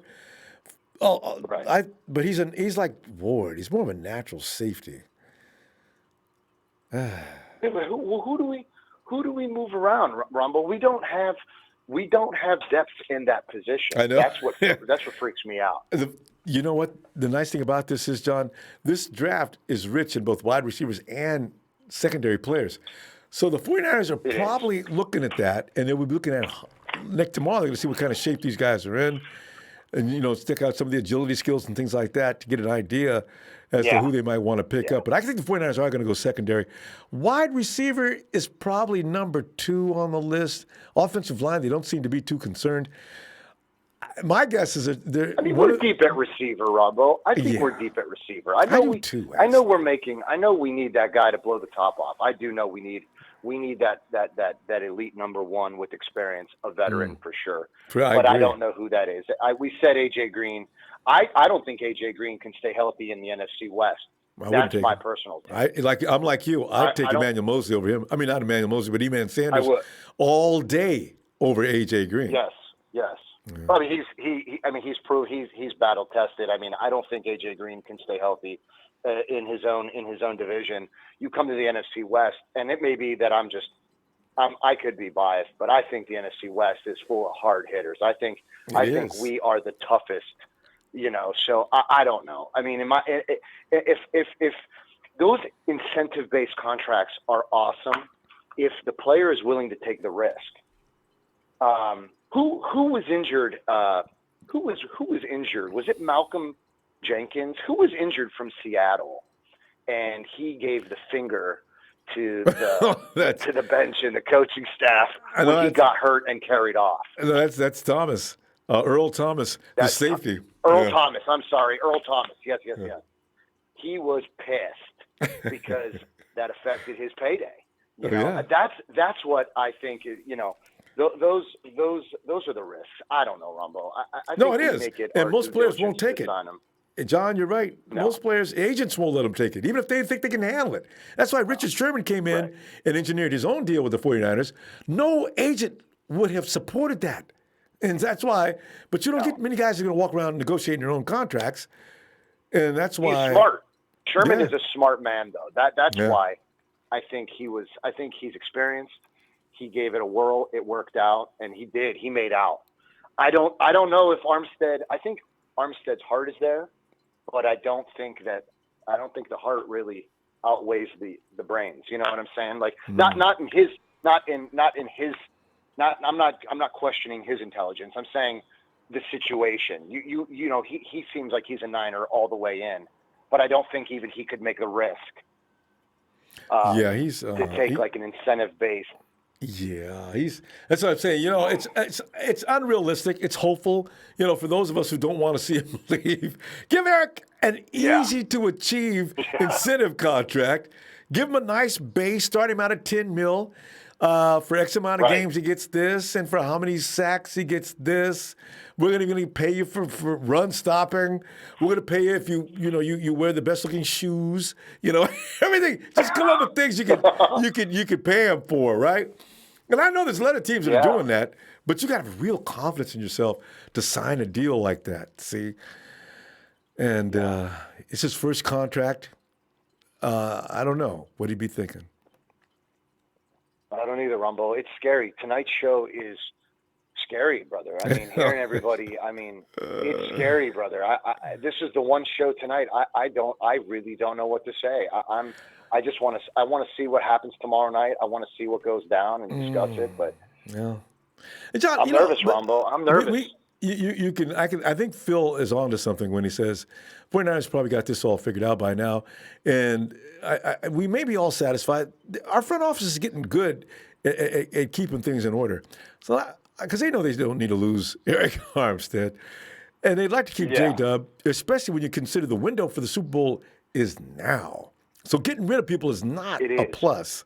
So, what do you gain leaving this window? What do you gain leaving? You gain the money, yes, you do. You gain the big payday, but are you going to get the accolades that come with it? I think you have the best. It's a manipulation. Best position is here. It's a manipulation like geniuses like Parag Marathi are going to come up with. So we're going to see what happens. John, we're going to go. Let me see you tomorrow after the combine, okay? You bet, Ronbo. Always a pleasure, fam. My friend. Thank you for everything. Thanks, fam. Take care. Good night. All righty. Bye-bye. Oh, yeah. It is really a rough time for us, isn't it? I can't wait till March 18th is come and gone. God. Because I know Shay knows what's up. Shay, come on in, man. Yo, Ronbo. Shay. How you doing, Ronbo? I'm doing okay. Can you hear me? I need for this to be March 18th, but otherwise I'm feeling all right. I'm dying to know what's going to happen here in free agency, and we may have some surprises coming too. But right now, I'm just concerned about keeping these bad boys we got. But exactly. That's one thing I want to make sure is we keep. We got to keep everybody together. We got to be able to keep everybody together, keep the whole team together. I've been talking to other 49er fans in the chat and just having the same sentiments that, if it ain't broke, don't be fixing it. So, yeah. Well, no, but I mean, if it ain't broke, don't fix it. Like, if you try to retain as much people that you can from a previous Super Bowl run, I mean, obviously it just shows you had all the necessary pieces to make a Super Bowl run, right? So, absolutely. I mean, whether hopefully we keep Armstead. But I think I could have told you what Phil said. Like, all the restructuring, I think you're able to actually keep Armstead and Ward. But, if the 49ers feel like there's a different route or anywhere else to upgrade, then obviously we're going to see some different types of moves. But good point. Good point. That would be the direction they would take. They're not going to grade down. They're going to grade up. Absolutely. Up, yeah, exactly. And I just think one of the biggest things, like for me, that I've just been preaching all off season is like D Ford has to restructure that contract. And I'm a big fan of D Ford and I'm a great fan. But listen, knowing that he has tendonitis, that's the same thing as it's not the same thing as arthritis, but it's a lingering injury that will be with him for the rest of his life. I mean, as long as he plays pro football until he retires, that knee will always be bad. He's going to go and come. He's going to be feeling good one day and bad the next. Yeah. Right. And I just, I know Prague, we have outs for his contract, and I know Prague can be able to do some type of deal that allows him to retain majority of his money, but maybe front load it more than he would like. So yeah, the California tax would hit him a little bit harder because it's being all front loaded in one lump sum. He'd be crying in the office. Hey, what y'all do, man? I lost all that money in taxes. Absolutely, but I've been saying it all the time. You can't have the most expensive player on defense not be 100% ever. You know what I mean? You can't have because he's trying. I mean, he wasn't 100% the whole year. Like probably the beginning of the year because he had the whole, the off season. But as we could start seeing, it dwindling, like you could just tell, like the man wasn't playing. He was playing through pain. But because the money was so good and he had to reach a certain amount of games, that he has to participate in for the season, of course he was going to jog himself out there, man, because he's not going to lose, that money that he works hard for, which is understandable. But I'm just saying, like, you can't have you can't pay a guy 15-something mil who's not going to be 100%, and his knee, we never know when the knee could go. Yeah.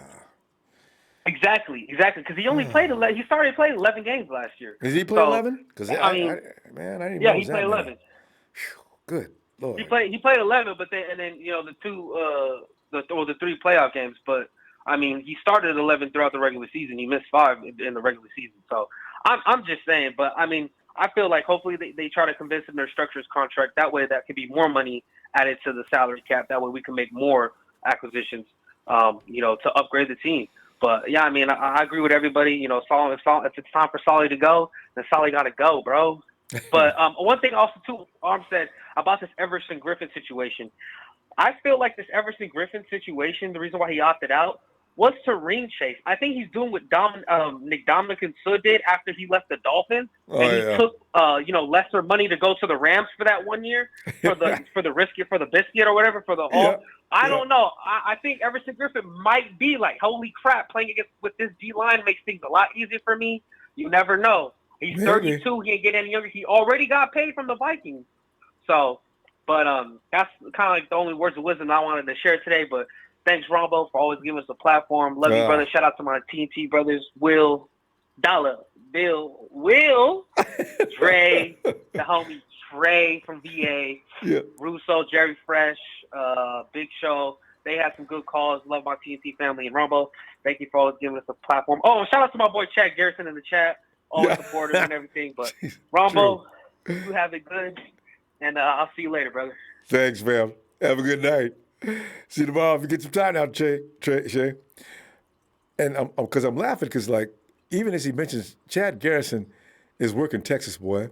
Texas boy, where's golf on Santa Clara? Hey, Santana! What up, Ronbo? Santana. Tell you, man. How you doing, man? It's all right, It's going to get better. I just need from March 18th to come and see who stays and who goes, because we all know 3 guys that are going to get money thrown at them. You got J-Dub, you got Emmanuel Sanders, and you got, Arik Armstead. We got to sign these guys, but we're going to have some competition. People want these guys. I'm not sure about Emmanuel Sanders, how much of a market's out waiting on him to pay him what over $10 million. But Dub, the Eagles want him. No word yet on what people want, if they want Arik Armstead, but he's ranked in the top 20 of most desirable free agents. Ooh, dang. Hey, I'm gonna tell you what, Ronbo, we need Armstead. I know people be saying that, it's like a half and half. I've been listening to the show, and some people want him, and some people don't mind letting him go because he's been injured. Yeah. But if you think about it, this is his first healthy year, and he's good. He we played really all year haven't last seen year. him. He played the whole season last year. We really haven't seen he could get better, a lot better than what he is now. Can you imagine? So. Yeah. And I think he hasn't even hit the ceiling yet. So wouldn't that be crazy? And another thing, next year the dude comes up with 12, 13, 14, 15 sacks. Everybody say, "Oh my God!" And he almost got away. Oh, I don't want to hear that one. Well, think about it. You got to sign Armstead because who else is out there in the free agent or who's out there that's a free agent that's compared to Arik Armstead or even the draft? Well, there's other guys, but they're not leaving their teams. You know what I'm saying?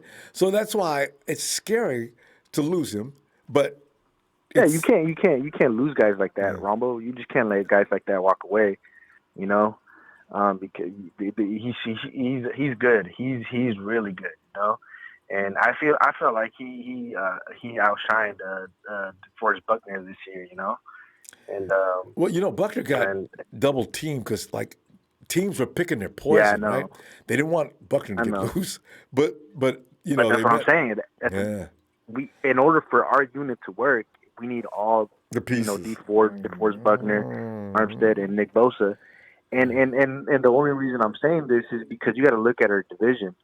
Our division, we have two good teams, I believe, and two good quarterbacks, and they're mobile quarterbacks. And you know who I'm talking about? It's Russell Kyler Wilson Murray. and Kyler Murray. Man, I so agree. They're going to be tough this year, Santana. We exactly. saw So we a cannot rookie- let. Yes. No, were you gonna say, Ronbo? No, I was saying we let a young rookie rookie-led team last year give us pure hell for 4 quarters. Santana, I already warned people, man, don't worry about Seattle and LA. It's the Cardinals. But whoa, It is. man. It is. I'm not worried about LA. Like they're in trouble, man. I don't. They're fucking. Their car's breaking apart. And I mean, the only teams that really worry me are like that can compete with the 49ers is, obviously, Seattle and right now, and I believe coming up is going to be the Cardinals because of their mobile quarterbacks. But the only thing that I can say that we need against those type of quarterbacks is good defensive linemen. But because if we can't get to the quarterback, they're going to light us up. So you can see, and when we have a pocket passer, what kind of day it's going to be for the 49ers. It's going to be I love guys that can't run it. All night. Yes, exactly. Indeed. Dead meat. So we need to. I wouldn't even mind going for another edge this year if we could in the draft. But I know there's other needs that we're going to fill up. But we need in order for us to work in these against these mobile quarterbacks, is we need that D-line to perfection every year from here on, But that's hard to do, because like you said, the cap space and all that stuff. But we need Arik Armstead. I don't want him to go anywhere, I like it.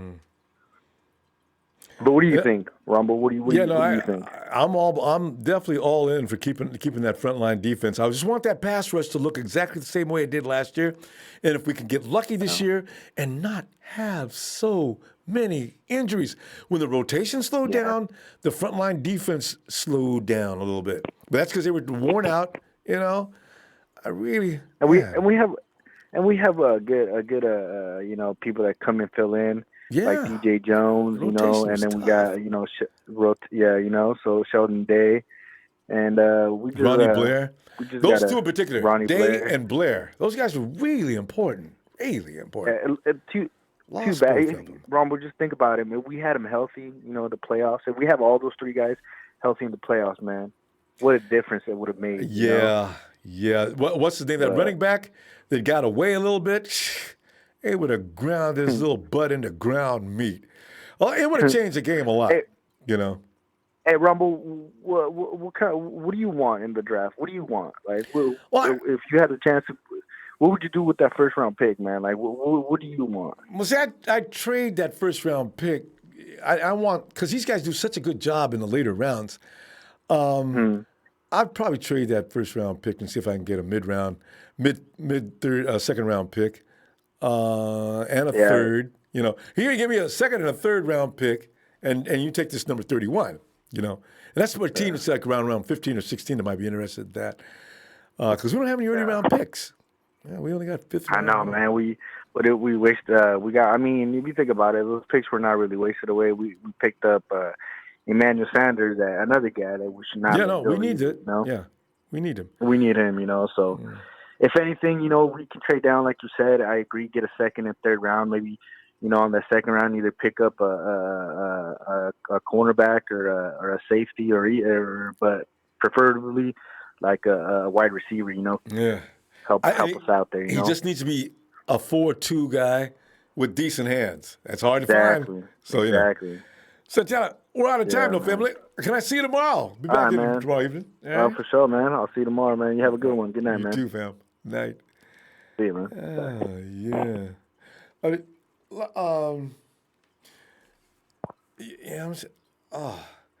look. Bob Clark. What is that, a Chiefs fan? Yeah, Chiefs, you escaped. Enjoy it.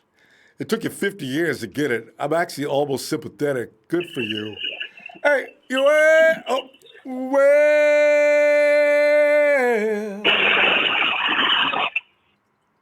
it's a big show. It's a big show on tonight. Hey, Show, are you having Christmas? What's going on here? No, I'm sorry. You know, let me warn everybody, Show. Here comes Show with the truth, the whole truth, and nothing but the truth. So help him, Big Show, which is not always pleasant. All right, go ahead, Show. I would encourage everyone to go watch the Hard Knocks episode or the Hard Knocks series when the Atlanta Falcons was on, and watch Arthur Blank and how he makes his decisions when it comes to his players. Because, you know, if there was one room I would love to sit in, besides ours, obviously, it would be the Falcons and the Patriots, the way they make their decisions when it comes to players like Arik Armstead. You know what I mean? Like, they don't think with their feelings like some of our fans on here do. They look at the overall situation of how much of this is going to cost us down the road and who we have to pay down and later on in the future. Like, for example, DeForest Buckner, who's going to command a lot of money next year. He's already getting paid $14,390,000 or something like that this year. And just imagine next year when his contract extension is up, or when his 5th year is up, and we want to extend him, how are we going to afford to pay him when we're going to be paying Arik Armstead just the same amount of money as DeForest Buckner? Well, no, Buckner get more, but I mean they'd have to. You know what? Buckner's would get more. Yeah, because now they'd have to give Buckner more than Arik Armstead, because. Yeah. But yeah, but my overall point is when it comes to players like these, Arthur Blank is no joke. If you actually watch that series with the Falcons, I mean, that man he's ruthless. They look at the production of the player and they basically go sign him or cut him. And I remember seeing one player on there, I forget who it was, and he period point blank said cut him. There was no issues or anything like that. Yeah. You know what I mean? Like, I don't want to see Arik Armstead walk, but unfortunately, the unfortunate part of this business is you can't pay everybody. You know what I mean? You can't. Especially when they come all at the same time, 1 year apart. I'm scared. Exactly, and we have so much money already invested in this defensive line that we have to unfortunately let somebody like Arik Armstead walk if it comes to that case. I don't want to see that happen, but that's the unfortunate part of this business. You know what I mean? Like, you have to also look at how you're going to allocate money on your other areas of weakness on your field, like our secondary, for example. I mean, part of me wants Arik Armstead to stay, but part of me also wants to allocate that money towards the secondary. And I don't know about you, but I am not trusting a rookie safety or a rookie corner when it comes to next year, because we all saw how that worked out for us when Richard Sherman went off the field a couple of times. Even with Mosley, that one play in the Super Bowl is really what determined that game. He just they were in complete disarray and confused when Richard Sherman went off that field. You know what I mean? Like, I am not trusting a rookie safety or a rookie corner. I am trying to find ways how I can allocate that money and sign somebody like a James Bradbury, a Bradley Roby, or even give Chris Harrison Jr. a vet minimum to upgrade that other side of Richard Sherman. I don't want Mosley or Witherspoon there. I really don't. And as far as safeties goes, I would like to see us allocate some of Armstead's money, if we let him walk, towards a safety like a HaHa Clint Dix or somebody like that, somebody in that tire, be an upgrade from Tavarius Moore, Marcel Harris. You know what I mean? And to go alongside Hart there. And we also need to. One question is, HaHa, is he available? Is he going to be a free agent? Yeah, he's available. He's a free agent this year. How does he a free agent every year? That's amazing. Because he signed a 4-year deal in 2017 with the Bears. He's been with them for 4 years? Yeah, he's been there with them for 4 years, I think. And he actually tweeted, I don't know if you remember this or not, but he tweeted John Lynch last year and said he wanted John Lynch to call him, so he wanted to come play for us. You know what I mean? Remember that. So,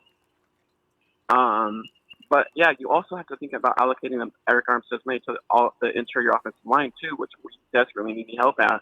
We need to upgrade over Mark Pearson. There's guys like Joe Thuney out there from the New England Patriots, who's a great pass protector and great at the run blocking as well. That's the unfortunate part of this business is like you can't get emotionally attached. I keep telling you this, you can't get emotionally attached to players, which some of our fans unfortunately do. And if we have to let Arik Armstead walk, that's part of the business. That's a business decision because you have to think about areas on the field where you have to allocate that money. You know what I mean? Like, you can't just have it all tied up. You just can't have it all tied up in one spot. One player. You talk about redistribution, and you know what? Redistribute it, yeah. And they're going to go over that scenario. They're going over everything probably. I always wonder though, when it comes down to a vote, that's what I said. I wonder if John, there's no way in the positions they are, they always agree. I want to see Arik Armstead say, but you can find guys like a Danny Shelton or somebody like that, like a DeMontre Moore, even to just alternate Shelton, in and out. Is Shelton a free agent too now?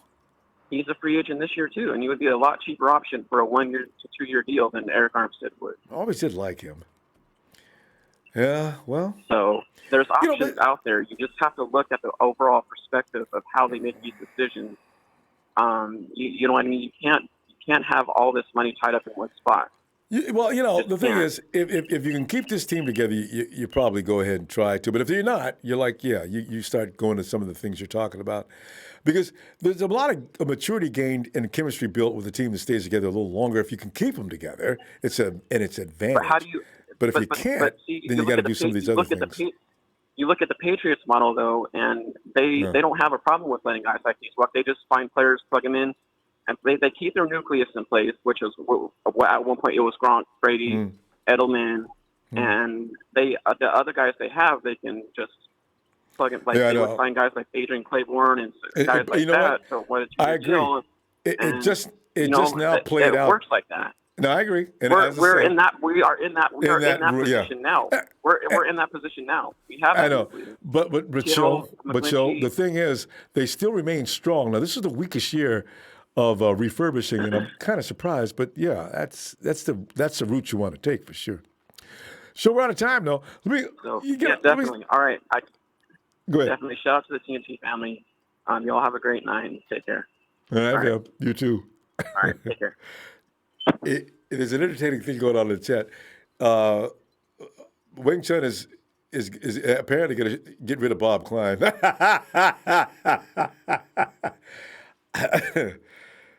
I guess it's not always fun and games with us, is it? Hey, Jamel. Hey, Ronbo, how you doing, man? Jamel, we're going over the possibilities, as you know. So I'm not real good with this. I don't want it because, unfortunately, Jamel, I can't fight it. I grow attached to good players. And Arik Armstead has become a very good player. And now it's time to pay him, and we ain't got no money. But you know what? It seems, I keep going back to Phil.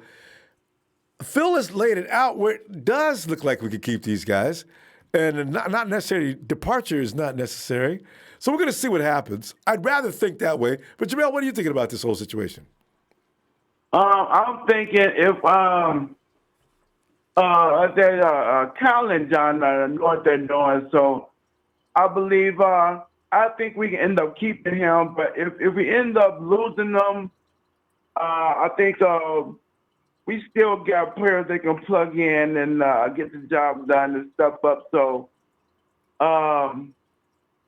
we'll see what happens tomorrow after the combine. Yeah, because somebody's gonna make a deal that's gonna leak out. Right. Yeah. Yeah, but I believe we'll get it done because we still got the itch that needs to be scratched. Yeah. We're still hungry for getting number 6 and beyond. So I'm not worried about it. So yeah, we should have got it this year, but we slipped right. up. And that's what I'm talking about when I say maturity. A slip up in the last few minutes. Had it all the way. Right. I watched recap of that game. And I think, yeah, whether it was, I don't know about it being rigged or whatever, but we should have had number 6 and beyond. My only problem with there was silliness going on all during the course of the game. Actually, the 49ers should have had more points than they did going into the fourth quarter. You know what, though? The 49ers did have their shot at the end, and they came up short. But what I'd rather have seen was there were several situations where the 49ers would have scored, and there's a couple of plays where the refs didn't call it, where the Chiefs would not have gotten the ball. These are the things I look back and say, oh, good refs, great job. Ruin the momentum for one team, the other team picks it up, and then who ends up losing finally? We did. It's all right. You know what? It was a growing, learning experience for 49ers, and I doubt that'll work a second time. So they'll be fine. We got a young team. Yeah. They shouldn't have been in the Super Bowl this year anyway, so I'm okay with that. They got a long way, Jamel. Overachieved. But they'll be ready next time. Yeah, we did. Yeah. Oh, definitely be ready for next year. So when will we get on when's the draft? On April, right? Yeah, I forget which day. It is in April as usual, but I can't wait to see what they do. I know. I'm going to find out. The free agency. Yeah, go ahead. I'm sorry. Yeah, so I mean, when we get to a free agency in the draft, I trust Cal and John. We get it done. So come next year. I'm sort of ready for the season to get started already. Oh, I know, right? Especially when you got unfinished business. Yeah. You know, we went out like that. It just leaves a bad taste in the mouth. The players want to get back out there right now. You know, they've already said it. Yeah. So. Yeah. So I'm gonna go ahead and let y'all go, and I'm gonna go ahead and shout out to my Steve Jamel Jr. Yeah. All my friends, TNT Connection, Dre Trez, all you guys, you Uncle Ronbo, and everybody. Love you guys, and Miss Mary Walker of Miami, Florida. I talk to her all the time on Google Hangout. So yeah. Yeah. All right, Jamel. I tell you what, we'll go ahead and go then. I'll see you tomorrow, Mel. Jamel. All right. Yeah, definitely, because my sister finally got the payments automated now, so she won't miss a payment no more. Oh, good. I'm glad to hear that. It's about time, sis. All right, Jamel. Have a good night. Yeah. Yes, sir. You too. And because Devil's Son had made a comment that I was going to get back to. I lost it now. All right. Anyway. We're getting 49 Lakers says we can let Armstead walk. He won't be the same anywhere else. And we got DJ Jones. But that doesn't, even if he's not something somewhere else, it still doesn't help us any, you know? If we could clone Eric, I would, because the dude, that defensive system, that boy's got it down. And maybe the systems before. What I read about Arik Armstead is read and react was not his cup of tea. In fact, read and react was not, I don't think we had anybody on our team that was good at read and react. But this Kasurk system, it requires just good athleticism and speed. Arik Armstead defines that system. Speed, athleticism. Arik Armstead seek and destroy is that's what works for him. And that's why I don't know. Well, you know, that's Nick Bosa, same way. D4, that's what they do. DeForest Buckner, if they didn't pile up offensive linemen on him, because you don't want they don't want the Kraken to get released, right? So teams pick their poison. All right, just get Buckner. We'll worry about the other guys. You know. Hey, 49er Brian Duncan. Ronbo! Yo! What's up? Ain't seen you and talked to you in a while. How you been, man?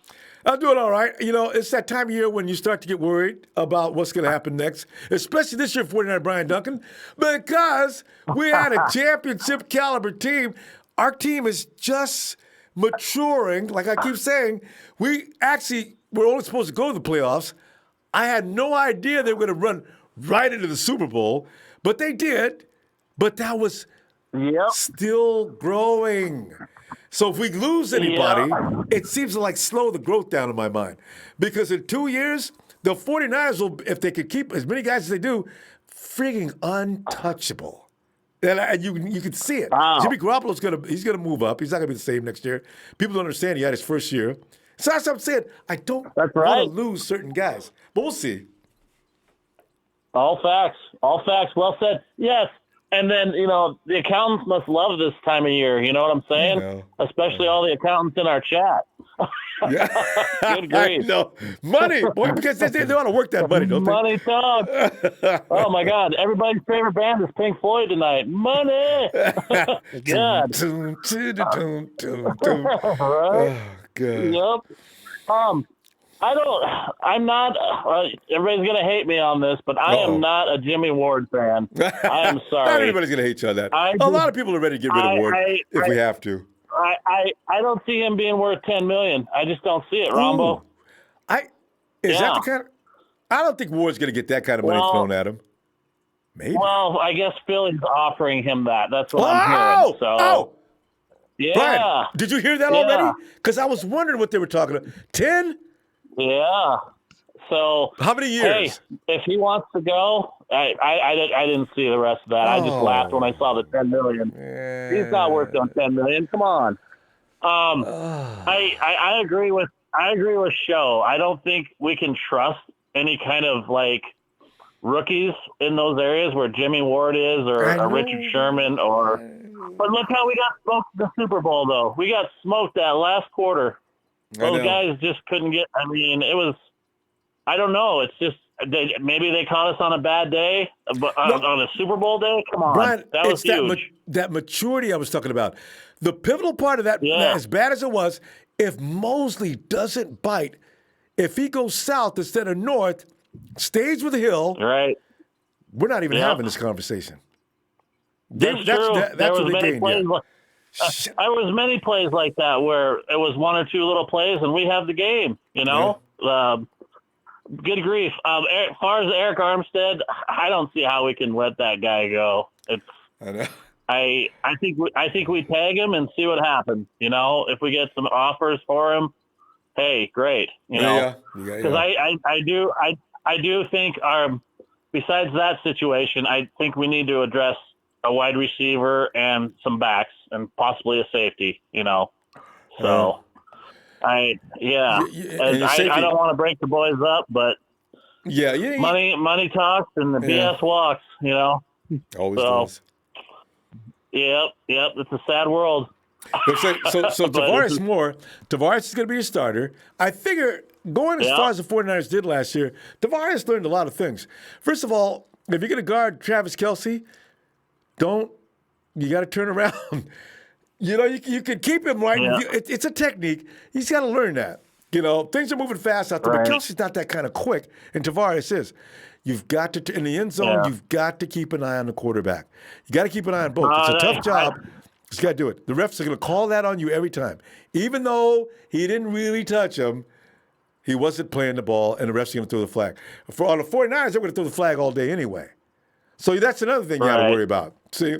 So, Well, and I hope we can keep E-Man, too. Somehow, I mean, look what he did for us this year. He turned our team around. He gave us a spark.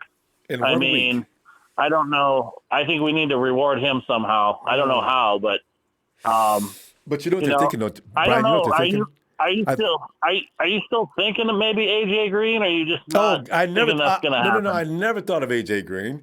Green is how many games he played in the last 2-3 years? I am not enamored. Not many. A lot of people like him. A handful, if that. Yeah, I'd rather keep Emmanuel Sanders. I would too. I mean, I'm hoping maybe we can get a bigger guy in the draft, at wide receiver. But I got to tell you though, that's me praying to the good Lord upstairs. So. Brian, Debo's going to be your number. He's going to be your number one guy next year. I can tell you that. I can't wait to see what Debo does this year. I'm stoked for Debo.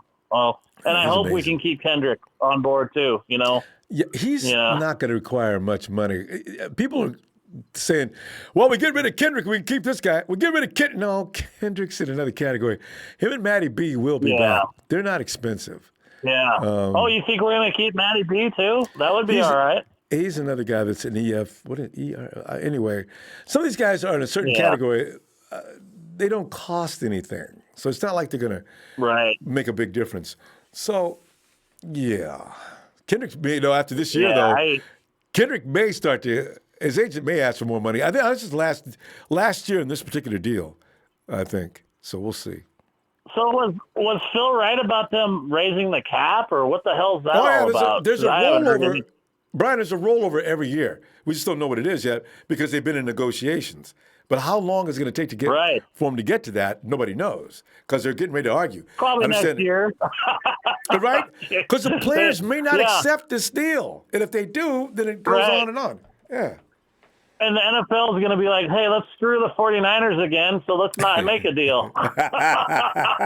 It's all about us. Yeah, why not? Another conspiracy out there. What the hell? I know. Hey, Brian, listen, see what? We got to go. I'll look for you tomorrow if you get some time, huh? Good to hear from you. Sounds great. Hey, it was good talking to you. Sorry I haven't called in for a while. Just been a busy man. So. All right, fam. I know how it works. Thank you very much. Thank you. Everybody, fam, have a good night. You too, Brad. Bye. Bye. He's a Plants fan. Are we?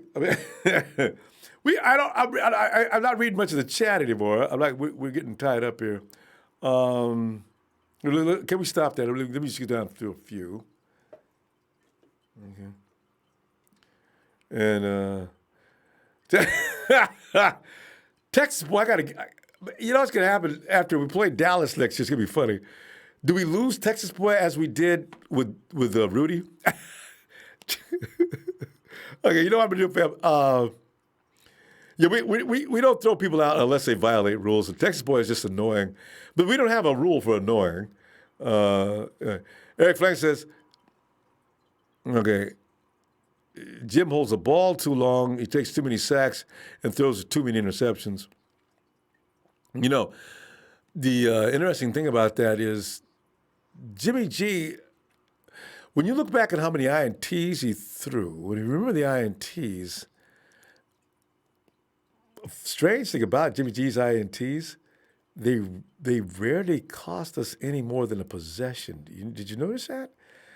We might have to give up 3 points here and there, something like that. But Jimmy G's INTs rarely result in anything more than an embarrassment, which is interesting because our defense was so good, though.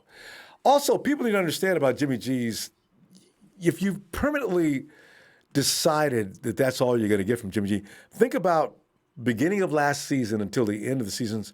The interceptions actually were slowing down all the way toward the end of the season, where he was having a whole lot of trouble at the beginning of the season.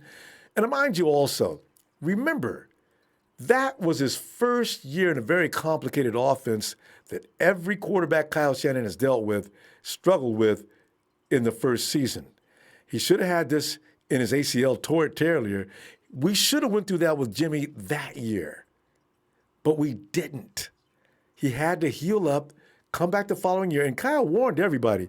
He says, yeah, because after that 5-game run where Jimmy G looked invincible, he still threw INTs, but he was invincible, right? He led the 49ers. He was rolling out of the pocket. He was just a gunslinging dude, hitting into tight windows and everything else. Then the tear, recuperation, come back next year, struggled mightily in the first few games, and in preseason was just awful. But if you're being honest about it, you notice as the year went on, progressed. I think the high point was when he took on Drew Brees and kicked his ass. Now, if you didn't notice that he was improving by then you just don't like him. You don't care what he does.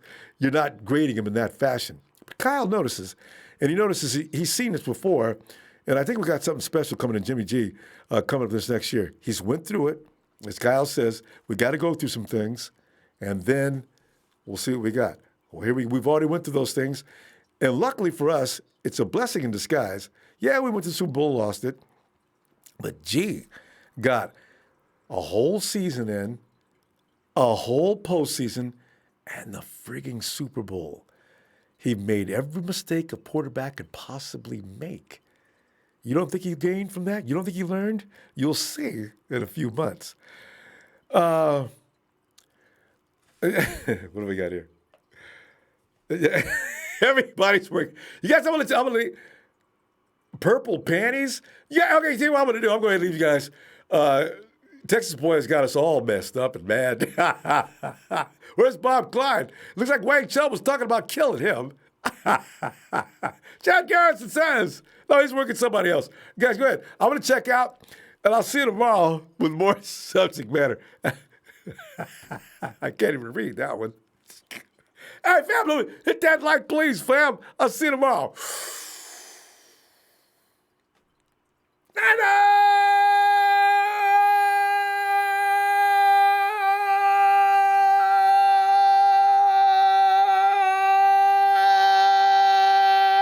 See, I'm starting to show off now, right? I'm sorry. See, you said it's Ellis's fault. He made me feel like I could do it. I actually could do that for another 5 minutes. Fam.